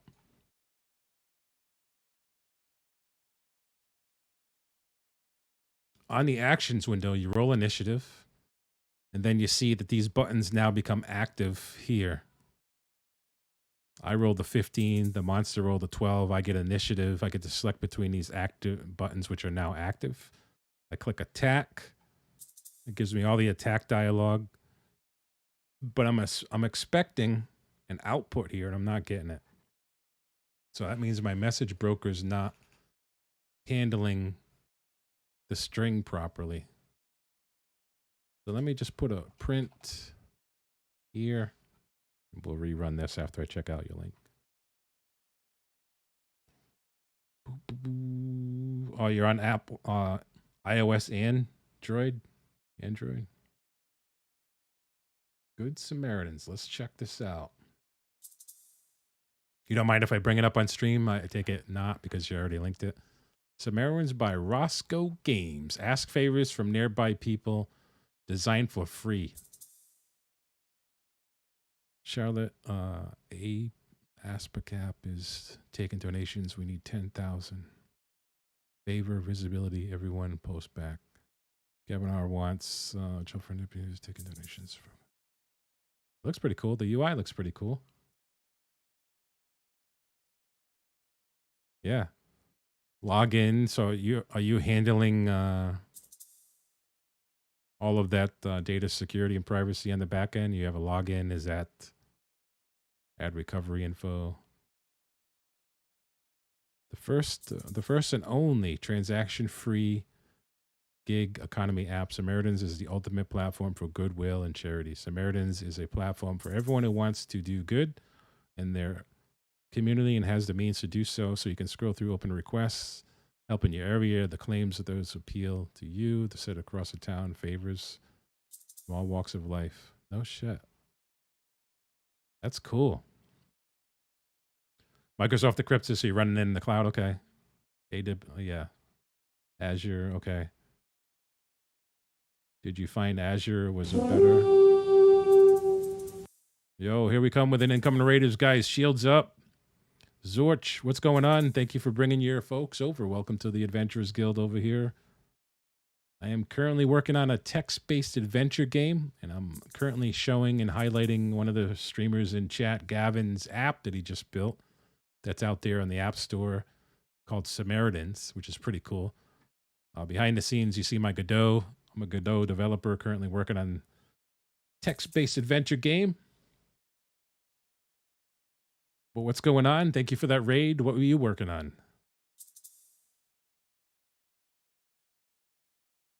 Raiders. Yeah, this is the main scene from my text-based adventure game. It's called Crest of the Moon. Think text-based Dungeons and Dragons game. Storyline's going to be here, and it's going to have graphical elements. You built to roll dice to interact with, the game. You'll be able to do, attack, defend, heal, heal buttons, health bars, like the old school Zork. I'm not sure how many people remember that, but you'll be able to do commands in here as well if you don't want to use the buttons per chance, something like that. Pretty cool. D&D based, high fantasy. You kill a monster, loot will come up. You'll be able to slag. That means slot and drag. I just made the term up. You'll be able to slag items or equipment into your slots here to equip it. This is just placeholder graphics. Keep track of your gold as you go along, your kills. I killed 55 mobs or whatever, your deaths, how many times you died. So here's your equipment slots. Here's your stuff down at the bottom for consumables, bandage, secondary type stuff. Inventory, your backpack. You click on that and a screen will come up with all the items in your backpack. Get to pick between 4 basic classes. So if we go back, I'll give you guys a quick tour. Start the game, Crest of the Moon. You get to pick between 1 of 4 classes, and each of the classes has a primary stat where you'll get a +1 bonus as you roll your initial stats. So we'll pick a fighter. This is your stat screen. So you'll be able to roll as many times as you want until you see one of these 3 columns that you like. Let's see if we can get a 18 or something. I had one, I missed it. Let's say 18, and then you can select the stat. It copies that over into your primary stats. You lock it in. You're ready to go. Name your character. Glod Iron Fist. This is a start and equipment screen, so this is going to be randomized between these 3 categories. So you'll have a random weapon. This is just placeholder graphics. Random weapon, random armor, random supply. And then these names will match whatever the item is. Hit continue, and you're in the main screen. This is actually the main start of the storyline here. I'll probably fade this in so it's not too much to read initially. And then you're off to the races. You roll for initiative if something happens. That's what I'm currently working on, the combat side of that, getting things working behind the scenes. But welcome, guys. If you haven't clicked that follow button, by all means, click that follow button when you're comfortable enough to do so. I appreciate you stopping in. Thanks for the raid. I was working on some NES assembly. NES, is that Nintendo Entertainment System Assembly? I don't know what NES is. That's the only abbreviation or acronym I can think of for that. It is. All right. Nice. Assembly. So you're making like a game from it? Your own game?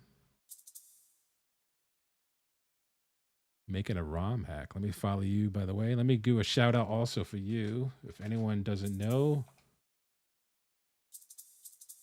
Zorchenheimer, did I pronounce that right? Or Zorch?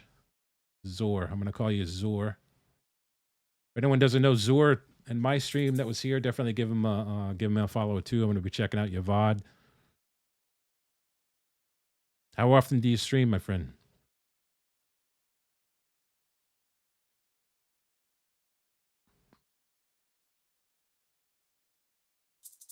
Twice a week, each weekend. Very cool. Toss you a follow now. Do you mind if I bring up your stream real quick and look at what you were streaming? I love your background picture.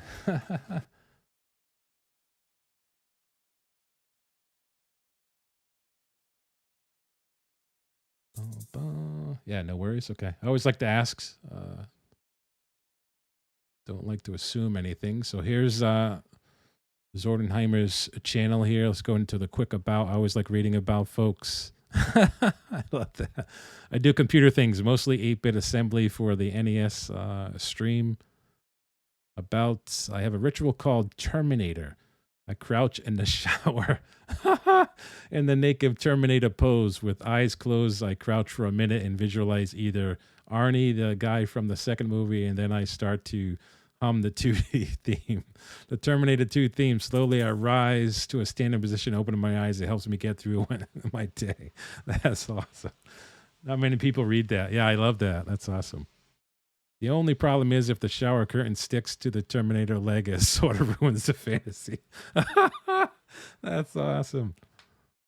My name is Nick. I play video games and write code. I'm a software developer by day, working in C#, VB.NET, and SQL. Most of my coding streams are in 6502 assembly for Nintendo Entertainment System. That's great. I never even seen what that looks like. That must be super, low level? Crazy stuff, or is it high level? I forget which one's the closer to binary. Is that low level language? I need to update that about me. I don't work with those languages anymore. Well, you had experience in them though. That's pretty cool.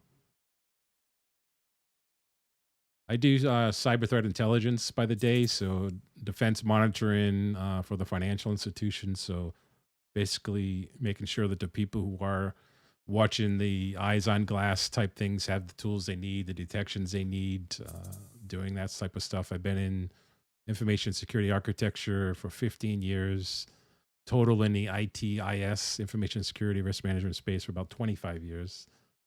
It's been fun. Always something to do. Assembly is a low level language. Okay, thanks, Dragon. I didn't remember if it's. I think of the more higher language it is, it's more human readable, right? So the low level languages are more closer to machine code. Is that right?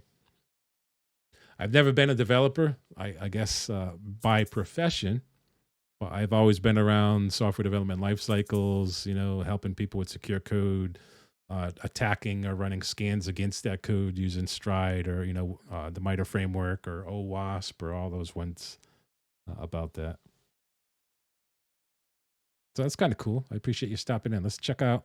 I want to run one of your videos just to see what that looks like from a code perspective.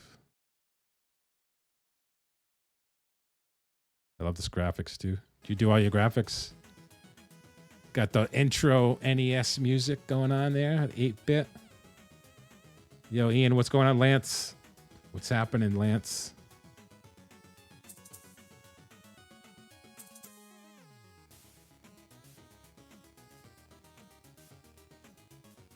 I'm struggling Python code snippet right now. Uh-oh.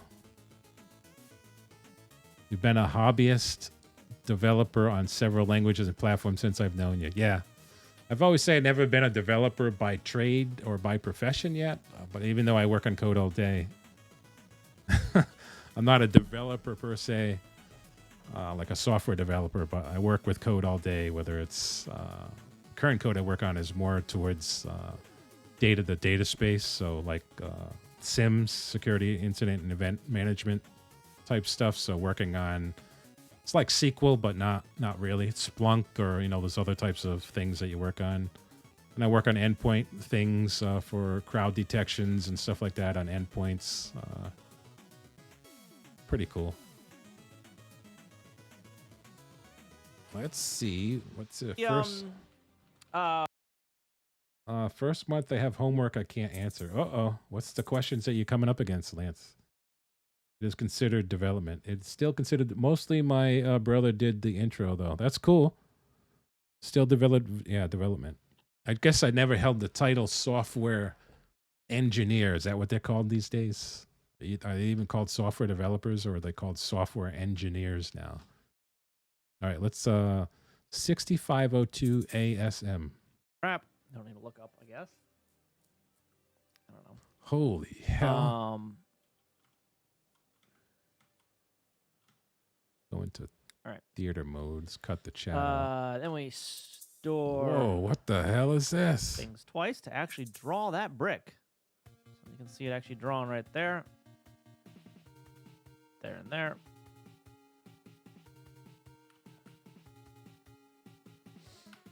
That the game graphics? Nope. Another one. What in the hell? That is a tile.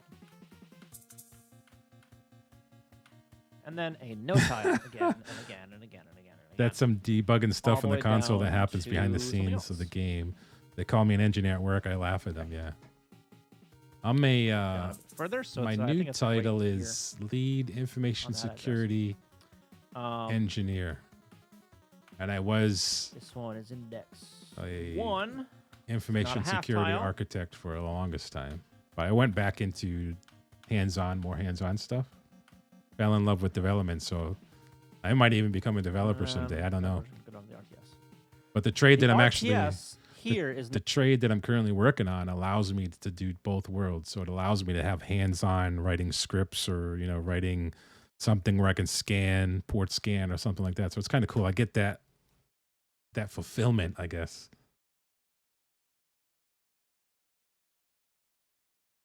I didn't see your question, Lance. I'm struggling Python.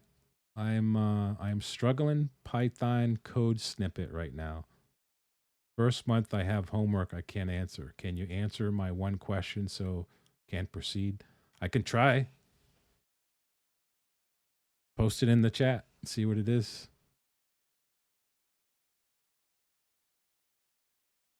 Boom, boom, boom. This part is stepping through drawing the screen. Yeah, this is like, I didn't even know. I guess I can read the green stuff, the comments. I'm assuming those are comments, right? I can read the stuff on the right. I don't know. I guess it's like any language, right? You'd have to learn what all this is to be able to interpret it because this is really low. Like, I don't even know what this stuff peaks. It's like at the peaks and pokes level. Remember doing that? To breakout game, so it's drawing the bricks for the level.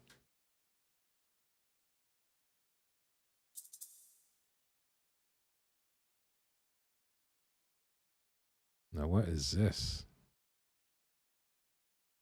All the how it responds. All direction up. Okay, yeah. So this is the movement of the ball. I guess I could probably eventually learn this. The other stuff is like what's the LDA, the and, the BEQ. I don't know what that is. Jump. Does that mean jump? I don't know. Let's see. Can you answer one of these questions? Count equals 0 while true. If count is that's a percentage is floored, right?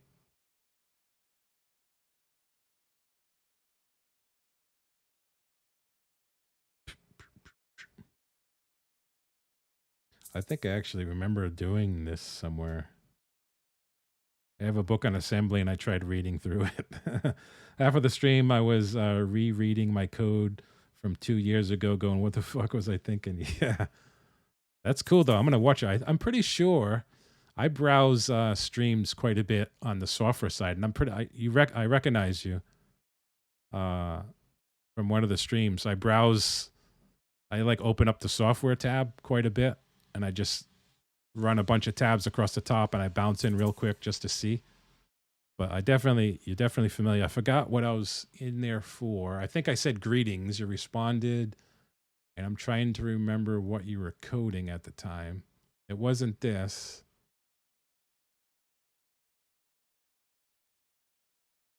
Yeah, I even remember your background. Yep. Trying to remember what it was. Cool. I got your follow for sure. I'll be checking you out. Probably just having a conversation with you. I probably don't know what the hell you're doing, but I appreciate you bringing your folks over for sure. Trying to help someone over in the other chat saying trying to figure out a Python question. Breaks every time count is divisible by 3, your print happens. It stops at 15. Can you code it so I can see the output? Thank you, sir. Yeah. Thanks for hopping over the dragon. I remember actually doing that in the tutorial where you're figuring out whether the number can be divisible by, I thought it was 2, not 3. Because that percent that's floor division, right? Means it needs to be divisible. It's almost like I don't want to say prime number, but right, modulus, it means the remainder when you divide, right? So if it's 0, then it means it's divisible by itself. I thought there was a 2 in there somewhere, if that's the right one I'm thinking about. All right, I got to figure out why when I roll for initiative and the player wins and I hit attack, it's not, attacker is player.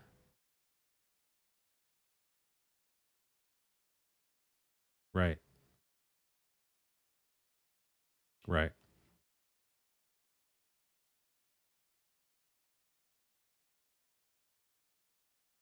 Yeah, I think I actually wrote that code. I could check in PyCharm real quick.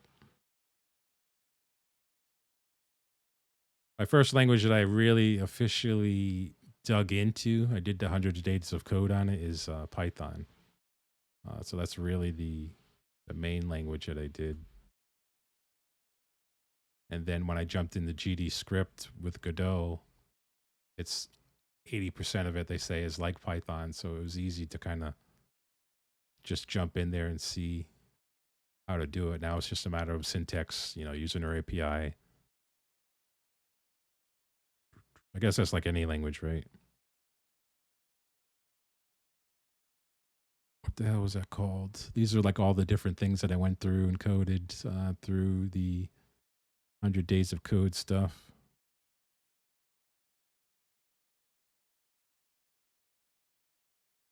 Squaring numbers? Maybe it's like squaring numbers.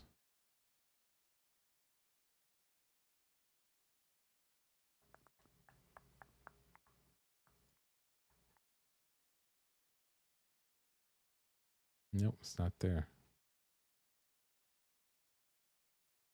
Close this, close this.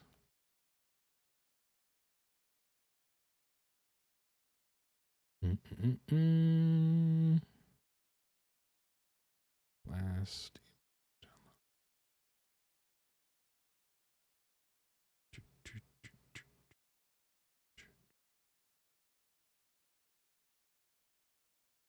No, I must not have it anymore, or I moved folders.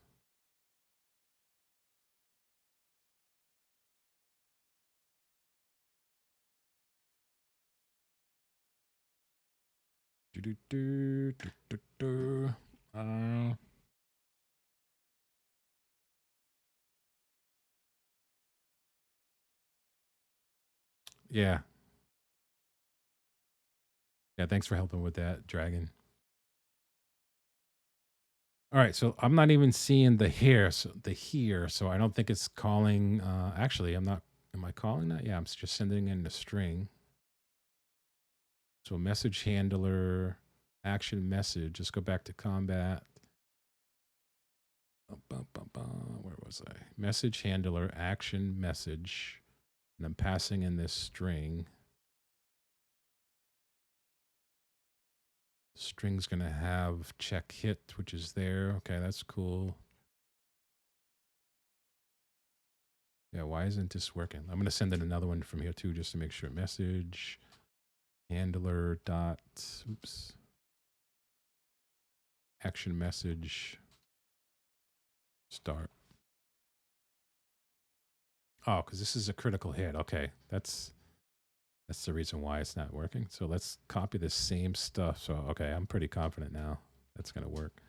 So let's copy this down into this part where if it's a normal hit like this, we're gonna send in this instead.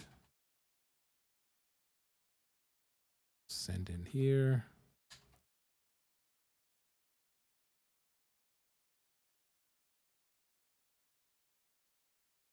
Like that. What is this complaining about? Indent. What? Yep. Indent. That should handle that. That should handle that. All right, let's go back through. So now if I win initiative, roll initiative, the attacker won. There's me. I won the initiative. Attack. Player attacked. There it is. That's what I expect. So attack is player here. Critical. All right. So that's cool. So now that works. So I broke out all of these message statements. You can see I'm refactoring this code to be a little bit more simpler. I'll remove this. This down. Thank you very much. Lacolo. Thank you very much for that follow. I appreciate it. Welcome to the adventurers. Did you come over from Zord stream? Zorkenheimer. Silver hand. I like it. I like it. Doing a little bit of Godot streaming. There's a little bit of Venom for you at the end there. Just lurking Godot stuff. All right, cool. Welcome. I'm currently implementing I'm working on the combat system of this game I'm calling Crest of the Moon. So here's like the main scene of it. It's going to be your storyline, text-based info will be in the center, and everything will be combat or UI driven after that. Last thing I put was this monster card. This is just a placeholder, but as you encounter monsters or animals or whatever, this monster card will swap out with the name of the title, the graphics I'll make myself, like this skull, and then the typical health and mana bars. Hey, thanks. We built to roll the dice down here, so it's going to be, most of the graphics going to be pixel like because I do it all in Aseprite. So you'll see all these dice light up. They're currently faded because they're disabled at the moment. Almost like these buttons here, they're kind of little translucent. If I roll the initiative and I win it, you can see the buttons kind of highlight up, allowing me to do an action. So the player will be able to attack, defend, heal, or flee. And then the monster will be able to do these as well based upon, I want to do it like a monster AI based upon its health. If it's like 5% of its total max health, it will attempt to flee. If it flees successful, then combat ends, or you might get a last attack on it, or based upon a dexterity roll or something like that. We'll put in that logic. But these are currently disabled, but these are all working. So if you press the D, if you press the 20 dice, it'll roll a D20, D12, 10, 8, 6, 4. But I'm trying now to work on this message broker so I can kind of clean that up. But now I kind of want to send this message to the main screen on another scene in Godot. So that's the part that I'm trying to figure out now is how can I send this message string to update the panel on this right here. And this is called text actions. So I wonder, let's try to do the same thing. Instead of here, this script, let's put the text actions there. Let's go to, where is it? Let's collapse some of this text actions.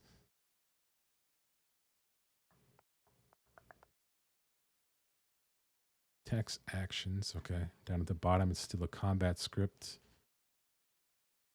Let's remove that. Let's go to save this, go back to message handler.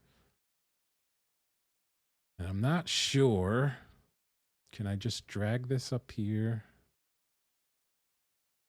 Oh, can't copy. So can't drag nodes because script message handler is not used in this scene.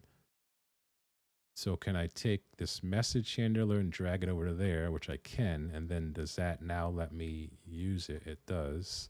I want to call it actions.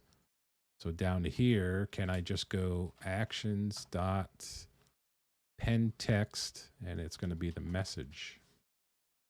Right? That makes sense to me, but then I get this, cannot access instance variable actions from the static function actions message. So does this mean it can't be static? See, now it goes away, which is cool. But then if I run it, it gives me an error here saying, let's see,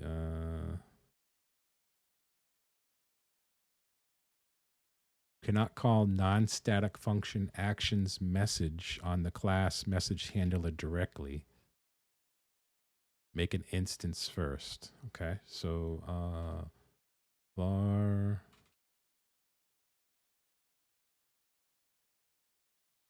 message handler equals message handler dot new.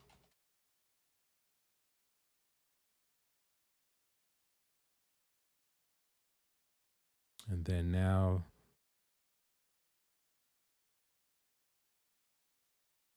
it would be this to that.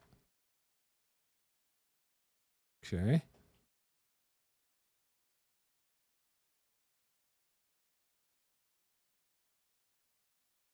Okay, this is the same thing. So we'll do this at the top. If I can use it in either or, then this would be the message handler there, which would clean up that line. And just restart it again. And initiative. And I won. So if this works, it should now output more text there. And it didn't. Attacker is player.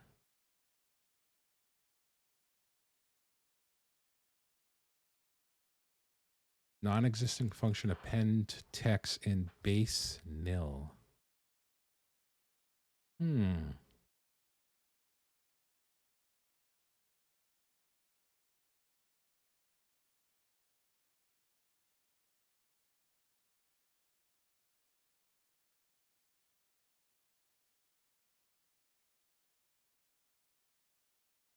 Save this. Combat. Message handler. Handler.new. Still gathering that. Still have defender. So all of that should be readable. That's the same. Why is it not updating passing in a string? Action message.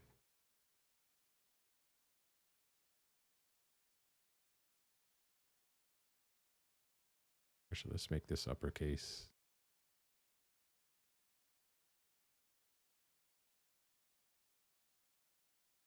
Why is that not? I think I make my classes uppercase.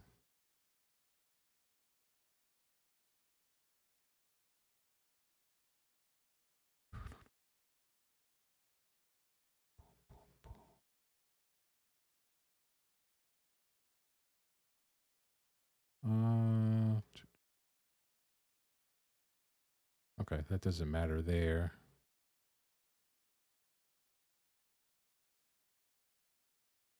Message handler not declared in the. This is going to be message handler now.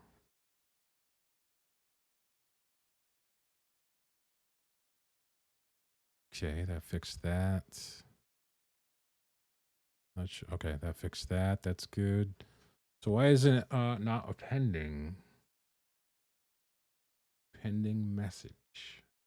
It's a string. I don't need to convert it to a string.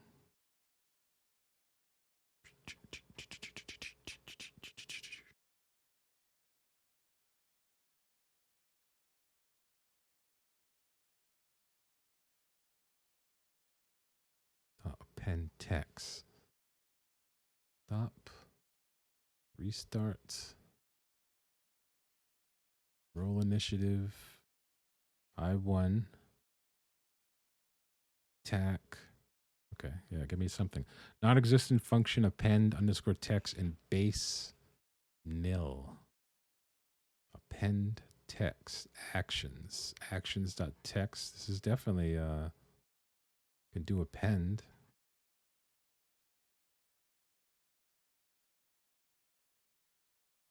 Did it print out a message? No. Let's just do test. I just want to see if it does something. Test.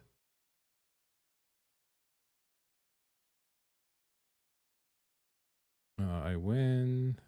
Okay, so same thing. So that wasn't it. Invalid call. Non-existent function append text in base nil. What does this mean?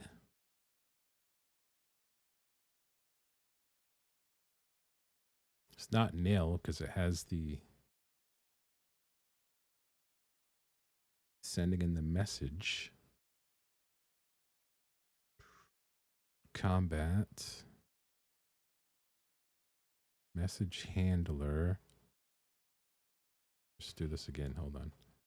Message handler dot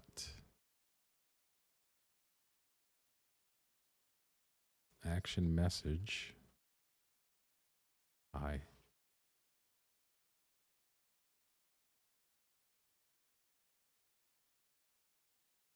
What if it's just the length of it?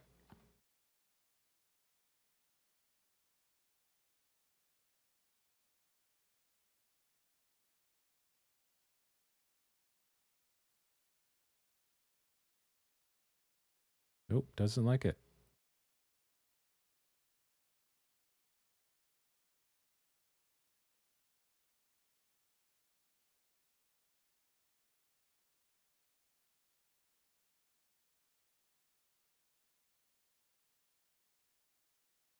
Oh, do I need to do a... Okay, I already have a var. Okay, I wasn't moved over. I'm like, what? All right, so the variable is handling that. It's sending in a string. Right, this is what it wants.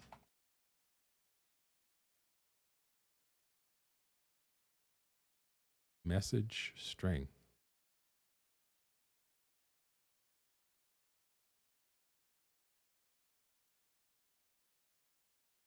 So I send in the message. I go to message handler. Action message is which I'm calling from message handler dot action message. It expects a string. Actions dot, which is here. Pen text to the message.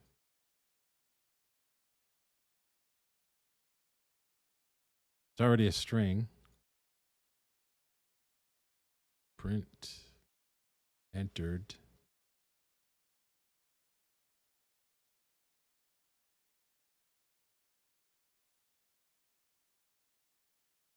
Player attacked.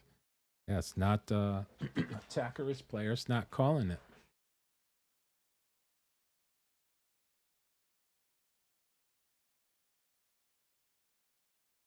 Actions dot pen text. I shouldn't be able to actions dot pen text.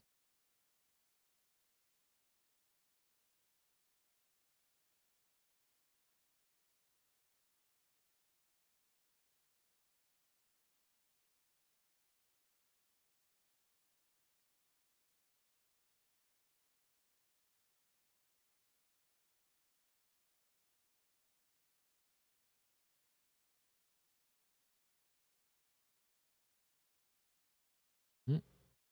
18 to 20, 11, 18, 15, 16. There we go. Win initiative, attack. It breaks. Yeah. I guess I got to look this up. I don't know what this means. Non-existent function, append text. But it definitely does as a texture button. Texture label does have append text.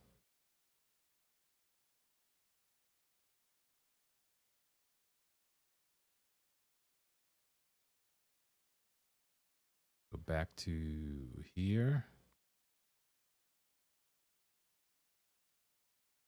And where are we sending it?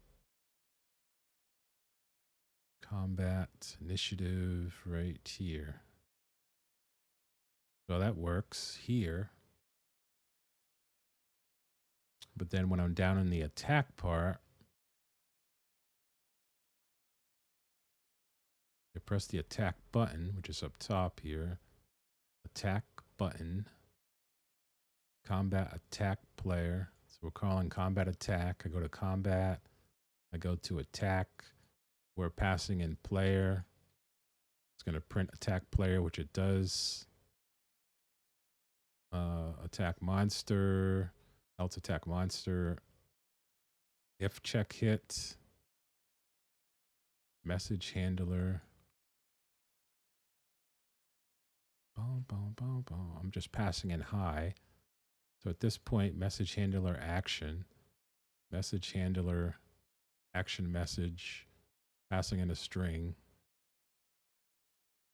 I don't even want a return type. Is that what it's failing on? It's base nil. What if I do like I don't want anything to return, so I'm just gonna do void.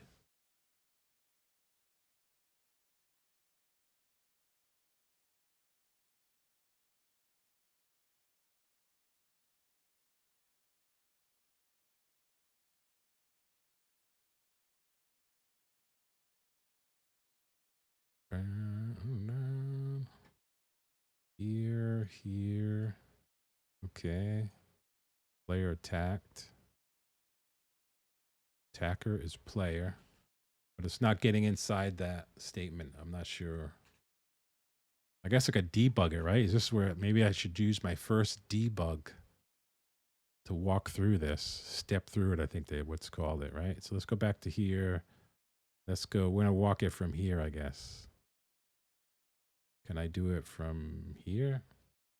Yeah, we can do it from here, right? I think this is, I'm going to step through the code now, right? If I do play here, initiative, I move this over, roll initiative till I win it. Like now, I'm going to do attack button pressed. Brings me to here. So I entered here. If I do output, it did do, okay, so now it's saying attackers player entered high.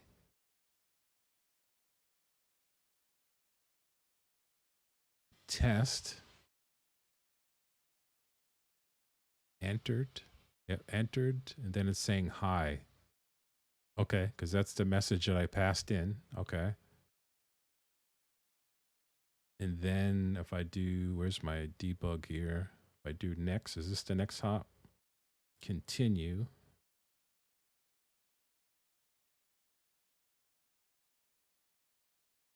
And that's it. Is that where it ends? Yeah, so it doesn't do anything after that.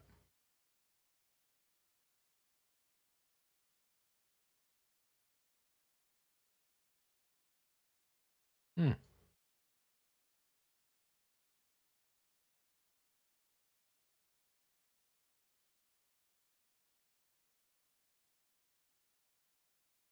Yep, so it's just not doing that. Ooh, yeah, that's cool. So it's not connecting this to the label for some reason. That's what I have to figure out.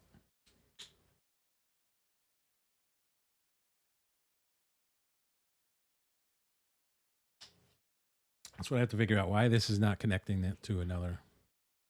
Because this should technically be, yo, what's going on, Striker? This should definitely not be, I like that. This should just be message.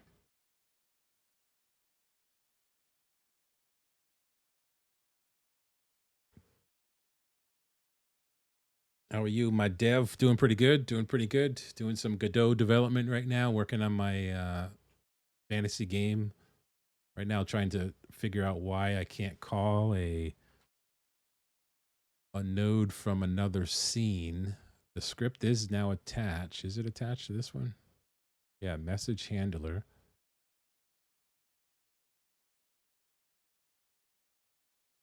Yep. We'll see. We'll see. Really depends on the people too, right? Not just the platform. Nah, I think they're two different animals at the moment. I think every platform has its purpose, whether you're streaming on Twitch, Kick, Caffeine, D Live, Trovo, YouTube, Facebook, Glimish. They're all out. Theta.tv. They're all out there.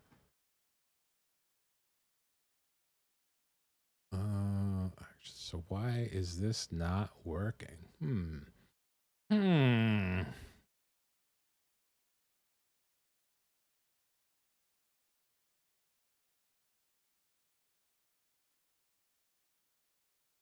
This is so simple. Let's Google this. Let's Google this, I guess. From one script, updating node on another scene, Godot 4. How to get a node from another scene. Transferring a variable over to another scene. That might be it. Oh, it's extends. I wonder if I have to extends node. Do I have to change that extends to be control? Is it that easy? Do I have to match those? I don't know.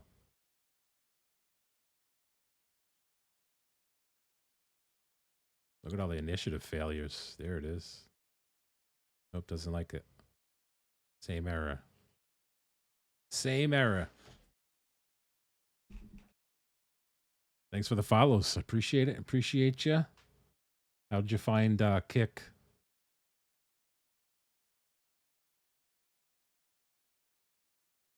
there a concept of just extending the script itself? Basically, what you do is make a new script and make it extend something like Node, for example. Add it to the auto load in the project settings, access it from any other script using.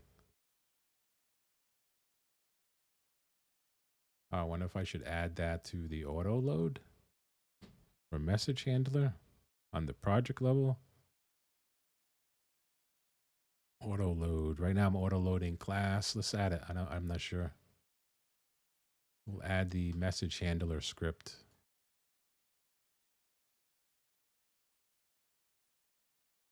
Add. Invalid name. Must not collide with an existing global script class name. Okay, so it can't be. So my monster name. So my game manager doesn't have a. Let's check out game manager here. Okay, it just extends node, so it's not really a class. It's just loaded at the scene. I didn't do that for dice though. It's kind of something similar.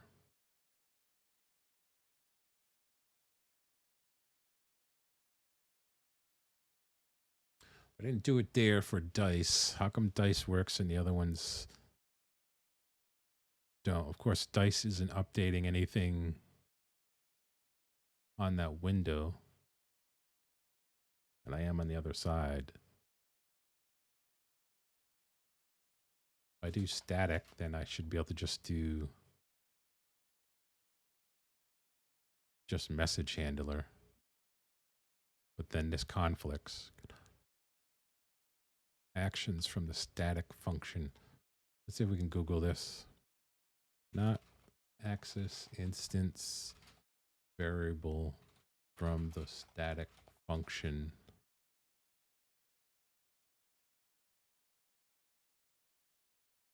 We cannot directly access the instance variable within a static method because a static method can only access static variables or static methods.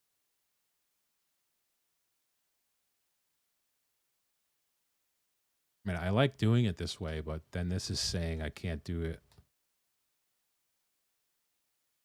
like that. And if I remove this, then I have to instantiate that class every time I use it, which is the reason why I had to do it here.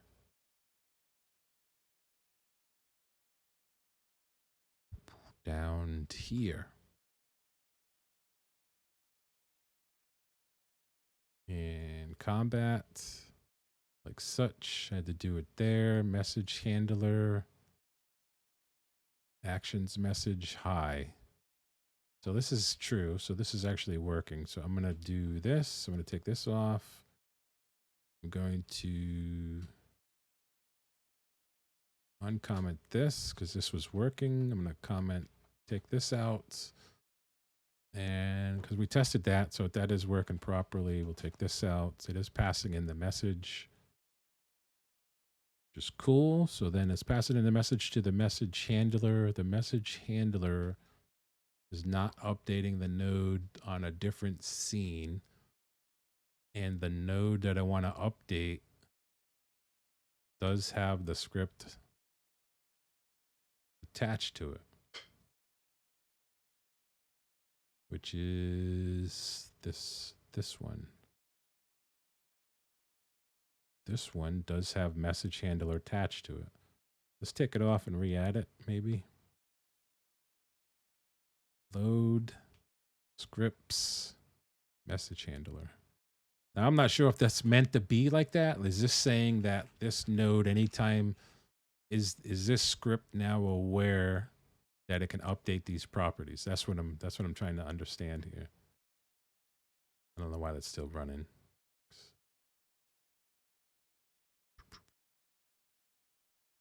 So if I go back to this script that I just attached to that node in a scene, and I copied out the variable here. So this text actions, which is the label from that prior scene. Why can I do an append text when if I'm on the main scene, main playing scene, I can?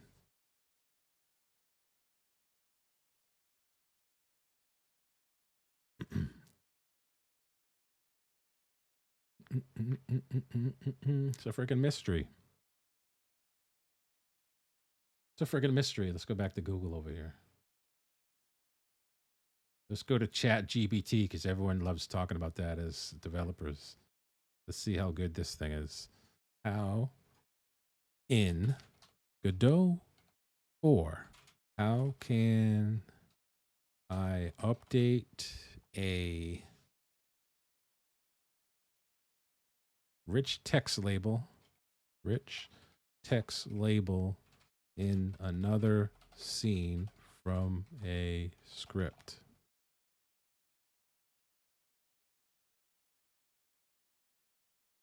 In Godot 4, to update the rich text label in another scene from a script, you can use the getNode function to access the other scene and then use the setText function to update the text to the rich text label. Here's an example. Variable other scene equals getNode rarely.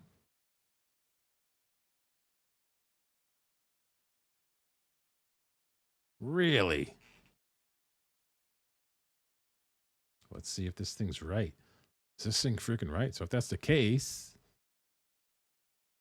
var main scene equals getNode.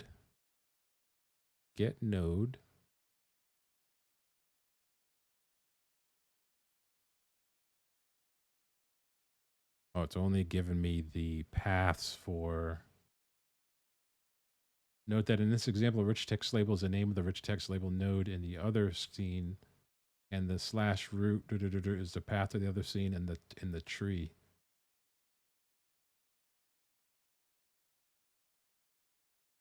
So it wouldn't be this. It would be. Is it scenes? What's the? How do I get the? Can I just drag this in as a? Whoops. I come down here. Can I just drag it in from the scenes? Get playing scene. This one. Yeah. Yeah. So can I do a get node in this?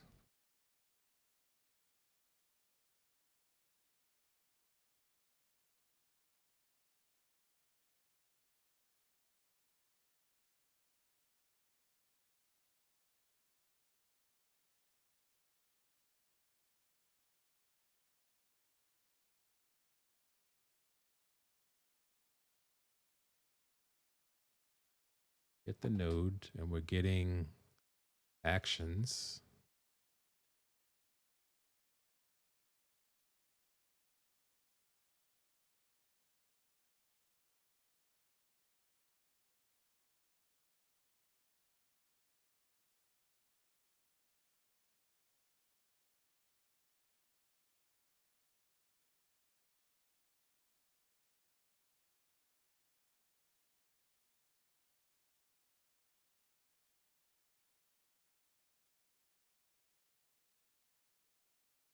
I'll be shocked if this damn thing works.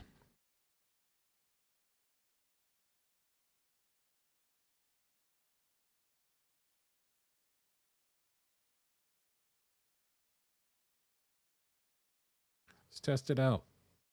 Here we go. We run initiative. No, failed. So same thing. Attempt to call function get node in base null instance on a null instance.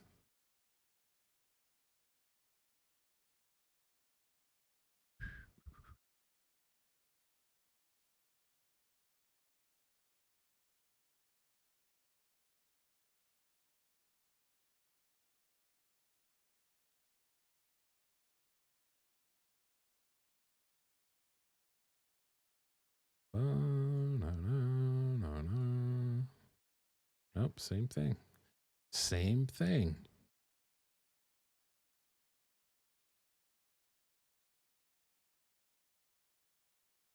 You can use the get node function to access the other scene and then use the set_text function to update the text of the rich text label.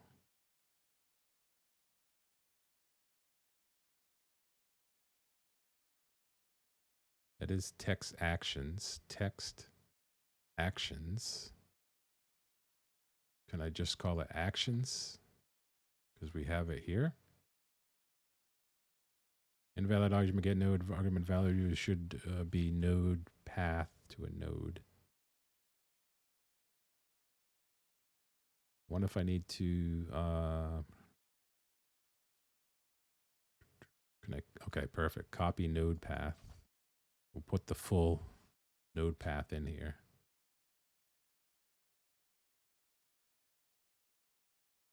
Set text, and we're just going to do test message. We'll do testing. I wonder if this isn't reserved, is it? Message.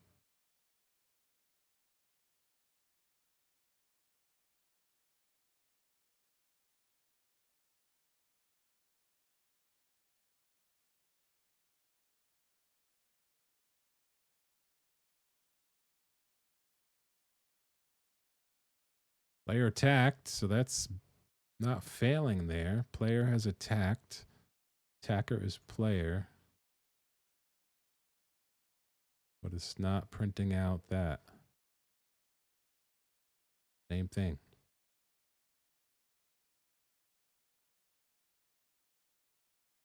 Attempt to call function get underscore node in base null instance on a null instance. I guess it's all about nulls. All right, let's do Google this. Google this. Godot.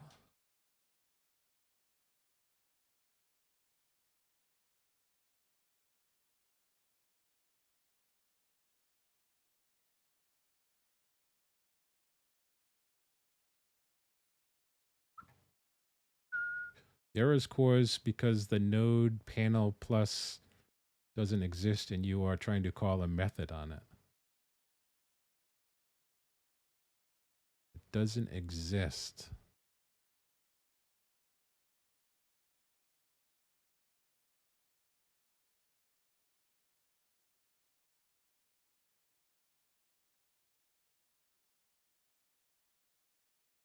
This definitely exists. Let's do I do a copy on the path here. Copy path. Maybe it can't be that. Okay, that's the same thing.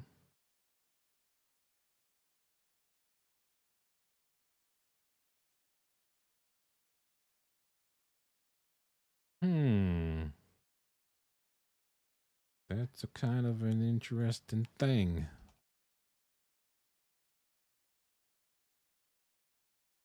Might have to sleep on it. But anyway, that's the functionality we want to do. We're breaking out the ability to be able to, reduce. Before we had too much functionality in the main scene here. Like all this commented out code, we chunked that out into the appropriate function it should be in. Once I get that working, I'll remove all of these commented out codes. Lines, I should say. Right now, we're having an issue trying to get this piece working. I can append it. Let's clear that. I can append it if I'm on this main scene here. But as soon as I get off of this scene, and I do have it up here too, right? Yeah, on. Yeah. Actions. It's the same thing, text actions. But I can't seem to call that from here. Actions, text actions. And I was trying to do it just through here, like actions, text actions, and that's giving me that null error.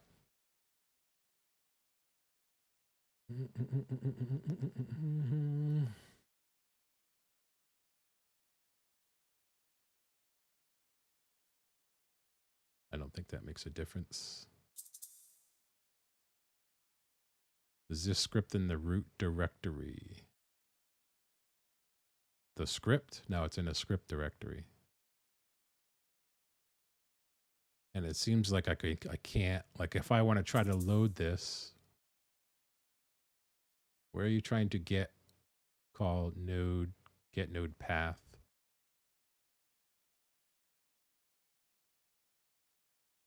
I'm trying to call it from the message handler script, which is in all of the node path. I'm trying to like /scene directory. Like this right here, if I comment this out, this is a copy right from the node itself, the scene that I'm trying to get. And then the scene, I'm trying to get the node, and this is the full path from that scene, what I want to change. And then I'm just trying to set the text to that.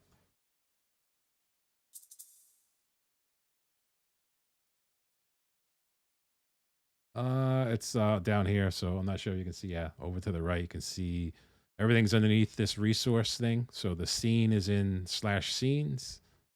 Then all my scripts are in /scripts.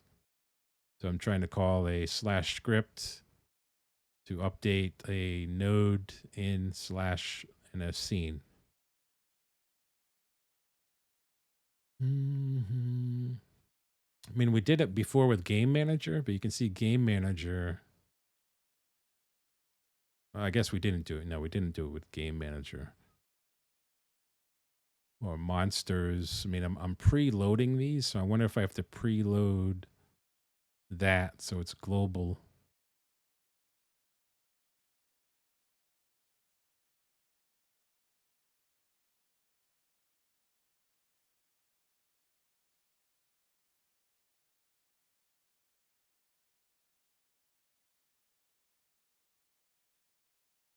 I guess I can try that. If I try that, then I got to remove class name.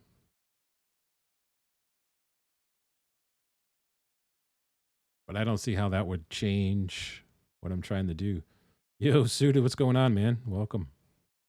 Good evening. I got to turn on timestamps over here. I'm like deep into trying to figure out what the hell's going on. Hope your games went well, man.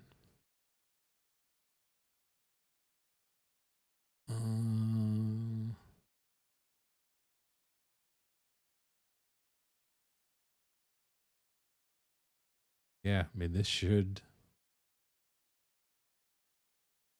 main scene, get node. We're pulling the resource, which is the scene that I want to update a label in. Then we're getting that node. Let's just not get node. Let's do main scene dot get node and resource. Not too much, man. Just got done watching some football. Games went well. Hope your stream is going well. Yeah, it's pretty cool. Pretty cool. Working on a combat system. I'm building a text-based adventure game with graphic elements. You can see it's called Crest of the Moon. This is the main screen after you go through character creation and everything. The dialogue of the text would be in this main center here. As you go through combat or whatever, the monster card will change. And the image will change. You have your dice down here. If you think D&D, Dungeons and Dragons, you have all your main dice down here. Your roll for initiative. If you win the initiative, these attack buttons open up, which is kind of cool. So you can attack, defend, heal yourself, try to flee. I'm also going to have text-based commands too. If you want to do attack in here, you'll be able to interface with that as well. You'll get gear, so you'll be able to take from looted, dropped off of mobs, upgrade your gear by dragging it from one bag to your slotted position. Be able to consume consumables, eat food, use bandages. You have your bag of inventory. You'll be able to click on and see what's in it. So it'd be pretty cool. I'm doing all the graphics myself, so it's going to take a little bit. Toxic. Do I want to get it? I think that's what I want to do. This is what I want to do in the text version. So in this 2D scene, in the main playing scene, there's a text_actions rich text label that I'm sending all of the combat stuff to that I want to update. However, this main scene, I guess you only can attach one script to a scene. So I have the main playing scene, which is calling behind the scenes is calling the combats and all that other stuff, calling this other functions. But I have a script now that I attach to that. Oh man, that is very cool. Hey, thanks, man. I appreciate it. Let's see what you got over here. How to get node from another scene. Variable get node. I got that. It's not on the root, but this is just the structure of how it is. Or var get tree, get root, get node. Maybe I got to do the get tree.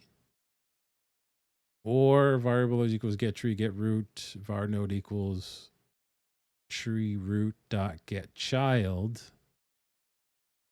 To call a function is as normally node dot function. But it's not a, this isn't a function. I'm trying to modify a node or a label. So maybe I'm not doing the, let's try get tree, get root, get node.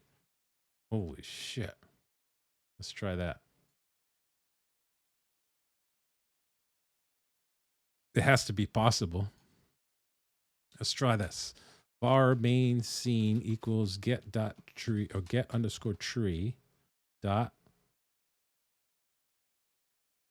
get underscore tree dot get root dot get underscore node. And then this is where this is going to be. Close. Right, let's see what we're doing wrong here. Let's see. Or var or node equals. Oh. Okay. A little typo. We won't worry about that. All right. So get tree, get root, get node.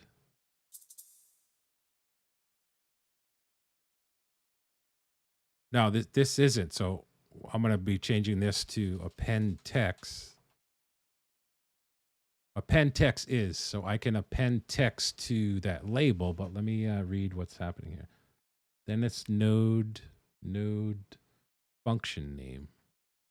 Oh, so I wonder if it's, no, because I haven't gotten the node yet though. Oh no, I do. So like this then? No. No. This should still be get. Do I get child? No. Let's try the same thing. Get node. This is the actual now the text label that I want to update. The text label itself, if I were to call it from that script, that scene that it's on does have a dot append text like such. If I go to here, it's right here. Append text. Actions is basically a alias, if you want to call it that, for text actions. So if I go back here, I actually have that up here. Actions, text actions, the same thing. You're just dragging over the nodes. And I want to append text testing. So let's just see if this one will work. Check this out. And we'll try it this way. I don't know.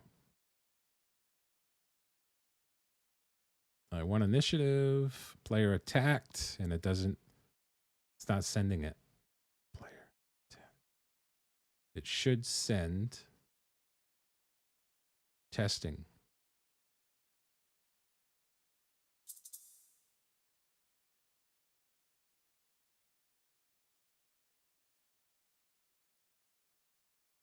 Yeah. That's true. Yep. I mean, I could do like, can I do this? Because I'm already calling it. Let's try that. 6-5. Nope, doesn't do it. Player attacked. Yeah, see, it's not even like getting in here. Attacker is player, so it's like it's not even getting inside of, because it should be printing out entered. So let's go back to where I'm calling this. I'm calling it from the combat side. Calling it here. Attack string. I'm doing a message handler, so I'm instantiating the object here that I want to use. Message handler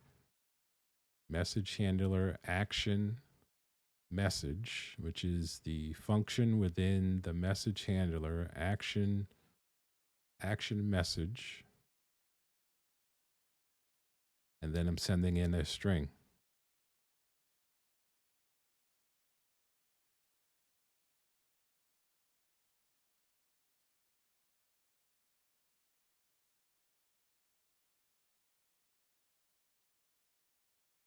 Just to make sure. I think I already did this, but just to make sure.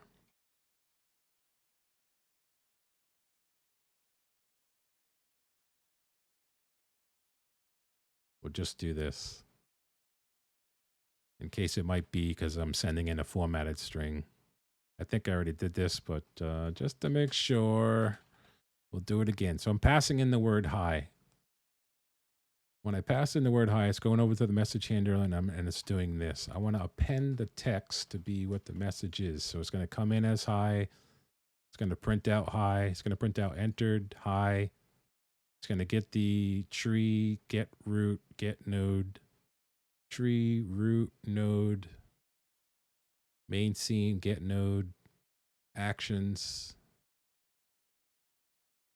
I'm assuming needs to be in there. Let's take this out and see. Yeah, it needs to be actions. Percent, can I do percent text? We'll just put we'll put the full path in. So there's no way it could not know what the hell the full path is. But let's take the full path. Where is it? Text.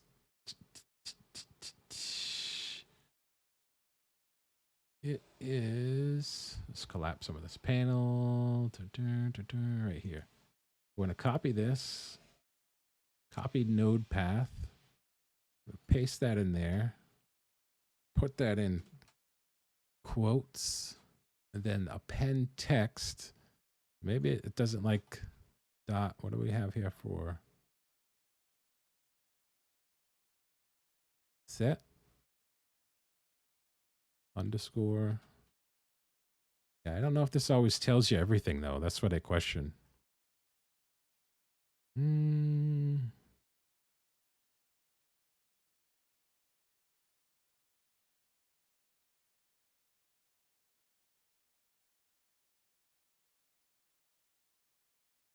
let's look this up. I guess I can look up get node. Let's go down to functions. What is this doing? Print. Node path. Float. Get tree. Viewport.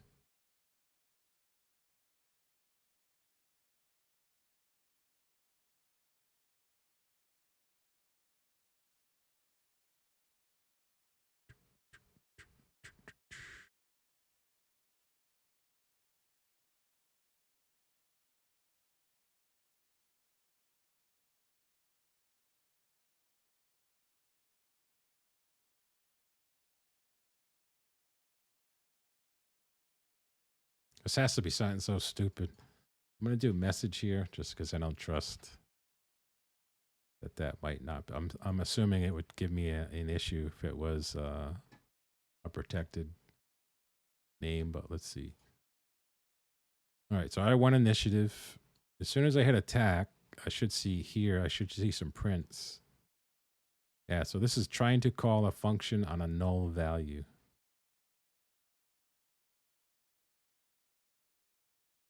So something it doesn't like, something it can't find. Trying to call a function on a null value.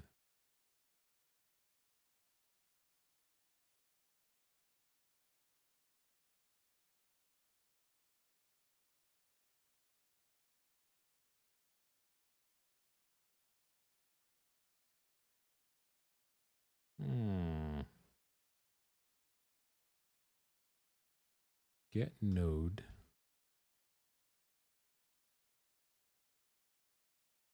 Get node. Got the node.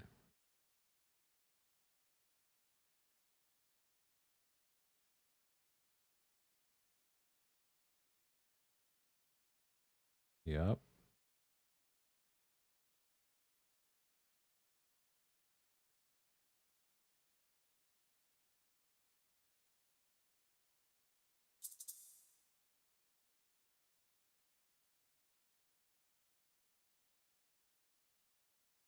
Do I need to assign a variable to that?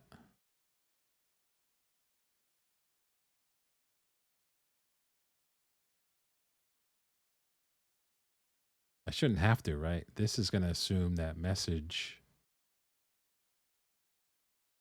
is what's passed in and it's a string. So I should be able to access message. I shouldn't have to reassign it to another variable.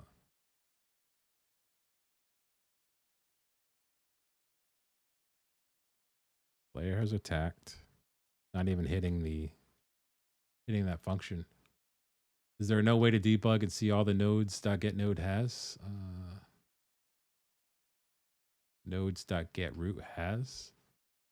It'd be anything here. A node to me this is the tree of nodes by scene.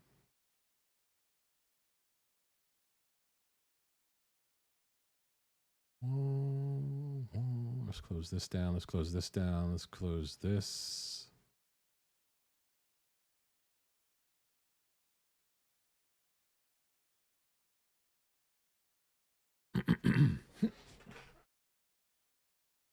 I'll have to ask some folks tomorrow to see what the hell happened here, because it is after 10.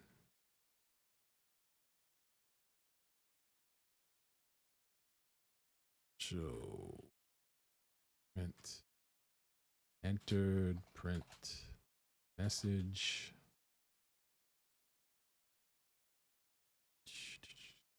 Variable main scene equals get node.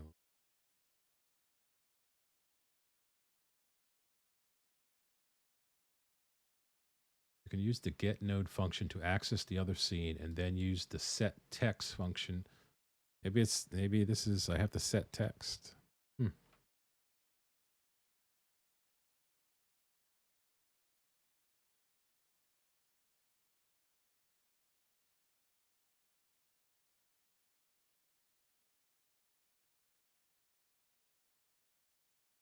Get node. Set text. 0 matches.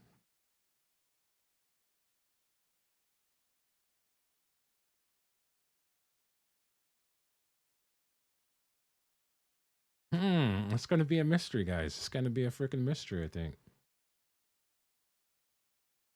And it has to be something simple. Let's try this again with set text. Maybe it doesn't recognize the... All right, so I want initiative, attack. Nope, doesn't enter the thing, which means, is it even calling it? That's what's kind of screwed up to me. So is it even calling that from the combat script? I did the new handler, though. I don't trust it returning the root folder. Like, this worked. I called the class and it's new. So message handler has a class name. I should have access to this function. This function needs to pass in, and it's expecting one parameter as a string. Let me just see. I'm gonna comment out these and see if it gets in there. Message. Roll. Okay, I won. Attack. Yeah, so now it enters. So it's something. Yeah, player's attack entered high. In before it's something dumb and it's just a typo in the file path. Yeah, that's why I copied right from the node itself. So there's no way that I'm mistyping it. Copied it right from the path itself. So these are definitely right. And now that it enters here, I'm getting the enter messages. So it's definitely something with that. I mean, I thought I would be able to just go actions dot append text equals message. I mean, I thought it was that simple because I have it defined now. I have the script attached to that. I have the message handler script specifically attached to that node. I mean, I could try resetting. Let's try this first. If not, I'll take the script off of that.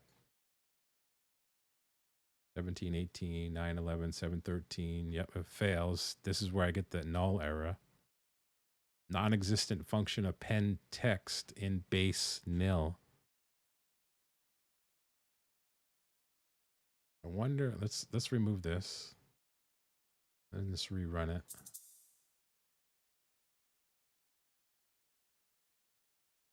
$19.11. Yeah, get the same thing. Yo, Master Llama, what's going on? I am coding a game. Yep, it's called, here's the main screen. It's called Crest of the Moon. Text-based game with UI elements, so the storyline will be text-based in here. Think Dungeons and Dragons, so in this frame, you'll have your actions over here as things go on. You'll be able to attack, defend, flee based upon different combat things. You'll get loot. You'll be able to slot your loot into upgrades into new inventory. From inventory to new slots, drag and drop. You'll be able to, take potions, use bandages. As you encounter things, this monster card will change to be whatever it is. I'm doing all the graphics myself. So as you take damage, you hurt the enemy, you'll see the bars, reacting appropriately. You'll be able to roll dice independently as well. So if you need to roll a D8 for damage, you'll select the D8 will become usable. So right now they're kind of faded out.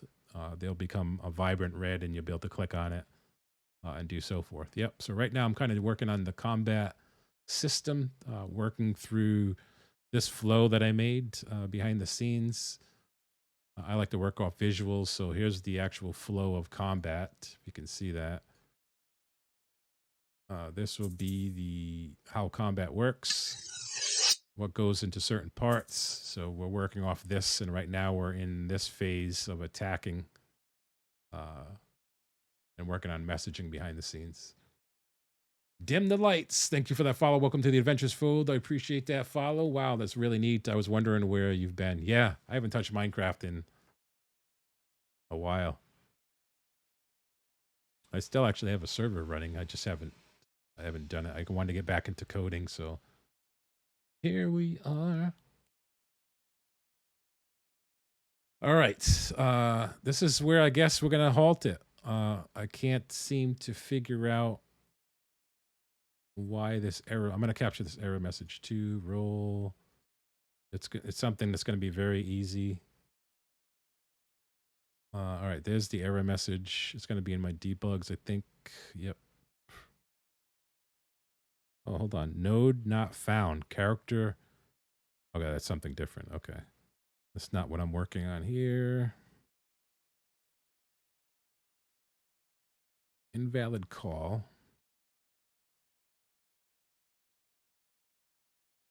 Invalid call. Non-existent function. Append text in base nil. So to me, I think that's just...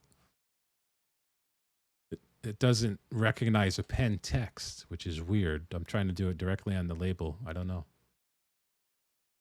Hi, is this C++ or Java? This is GD script. Yeah, it's the same error. Welcome you, Coffee. This is Godot engine that I'm working in, and Godot engine uses a native language called GD script, which is like Python. It's about 80% like Python. Welcome to the stream, by the way. Appreciate it. Yep, same error. Yep. Same error. So if I was just reading that error, it doesn't know what append text is on here. So but the strange thing is when I do actions dot, oh, it doesn't have it. Oh, if I spelt it right. Oh my God. Actions dot set. So what the hell would it be? I'm learning to program in Python. Awesome. Python's awesome. It's still probably one of my favorite languages. I only know a couple of them. I started with Python, which makes other languages a lot easier. I guess once you understand one, you'll get the rest.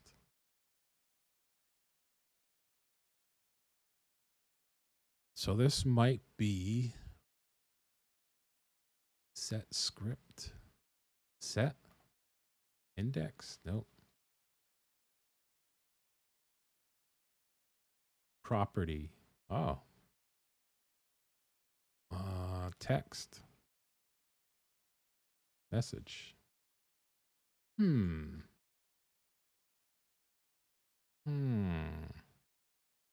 Is that? Let's go check the property out over here. Let's go to here. The property that we want to set is text. Text. Use append text for addressing text instead, unless you absolutely need to call the tag.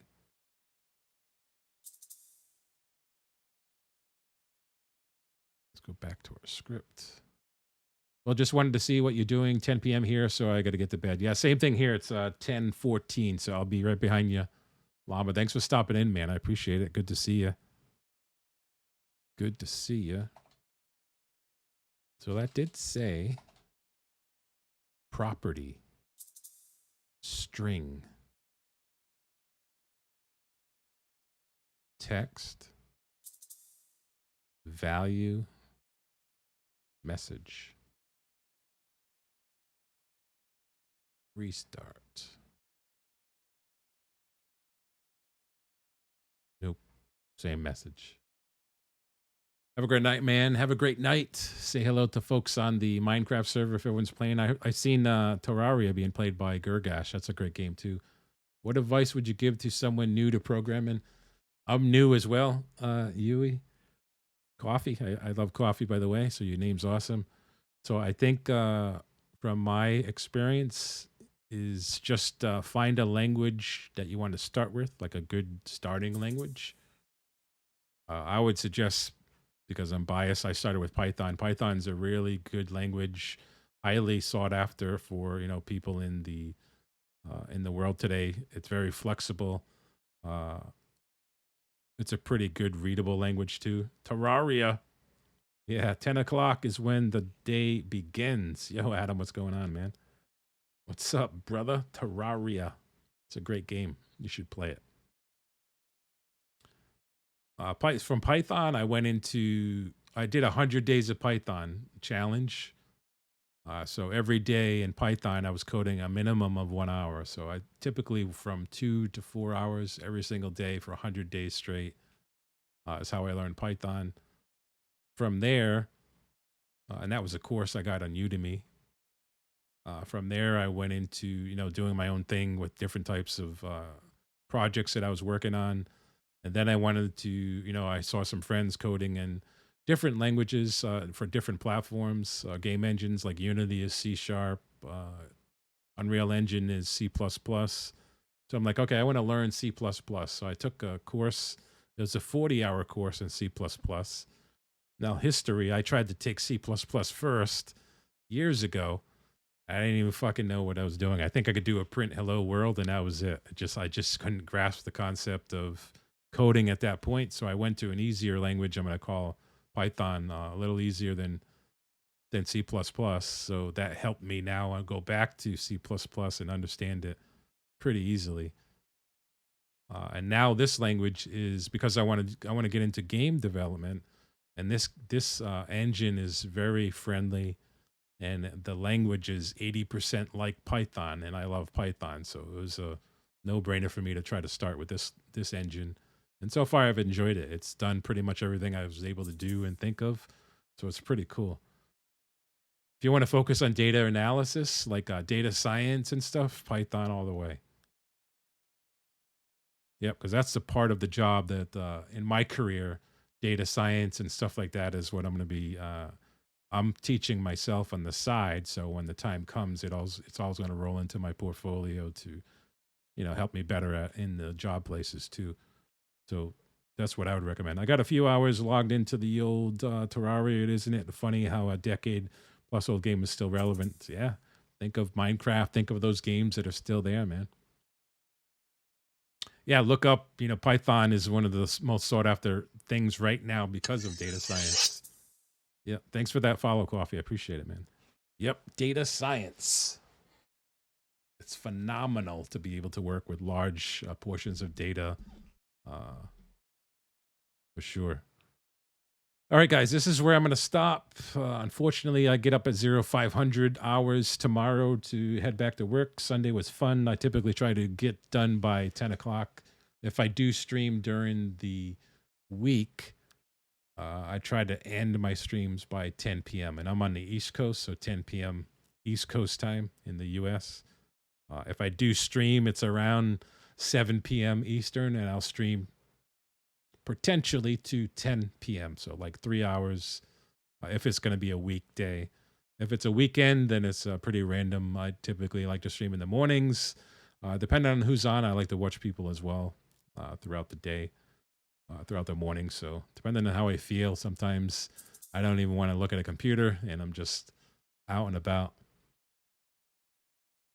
Yeah, coffee. Stop in again for sure. We have a bunch of developers that stop by. So if I can't answer the question, and that's just my opinion on the best path, but I'm on the same path that you are, and I'm enjoying it because I did those choices. So stop, man. I just got here. Just kidding. Get your beauty sleep. Yeah, dude.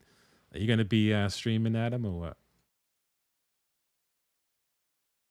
I haven't seen you. I think you took a couple days off. I'm like, dude, what's this guy doing?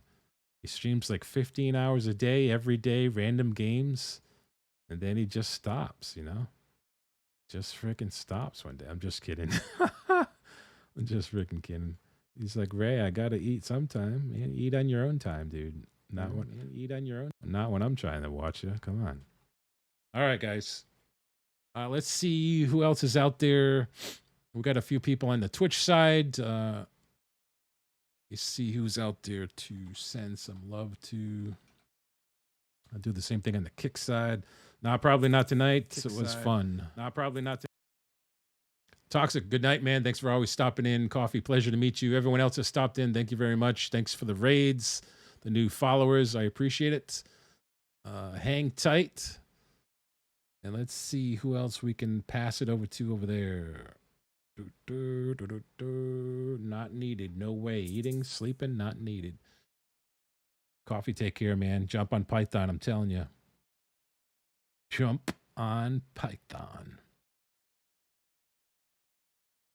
All right, let's see. Do you guys want to stick with development or do you want to go to someone playing a game?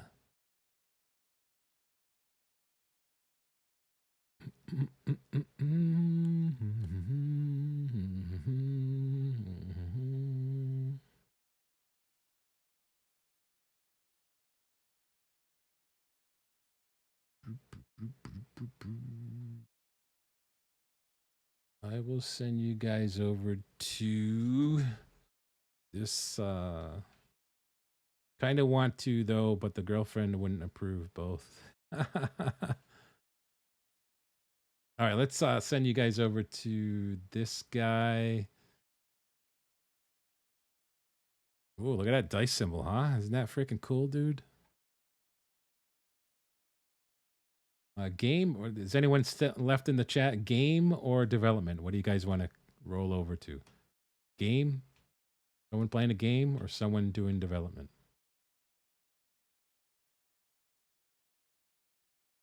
Dude, dude.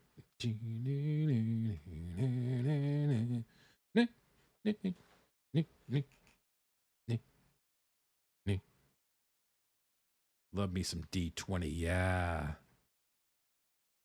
Some D20. All right, let me send you guys over to this dude here. I'll stick with the game. I mean the development. Go over there and tell my buddy from Journey for the Crown that Prophets TV says I can't wait to play your game. All right, you guys ready on the Twitch side? Let's do a start raid here. Journey for the Crown. This guy's cool. He taught me a lot of and stuff in Blender too. Let's start the raid over there. Thank you very much, guys. I'll see you guys on the flip side. Hang tight. Go say hello to him. Go say hello. We're going in 3, 2, 1. Do it right over here first. Hold on. Send you guys over there. Bam.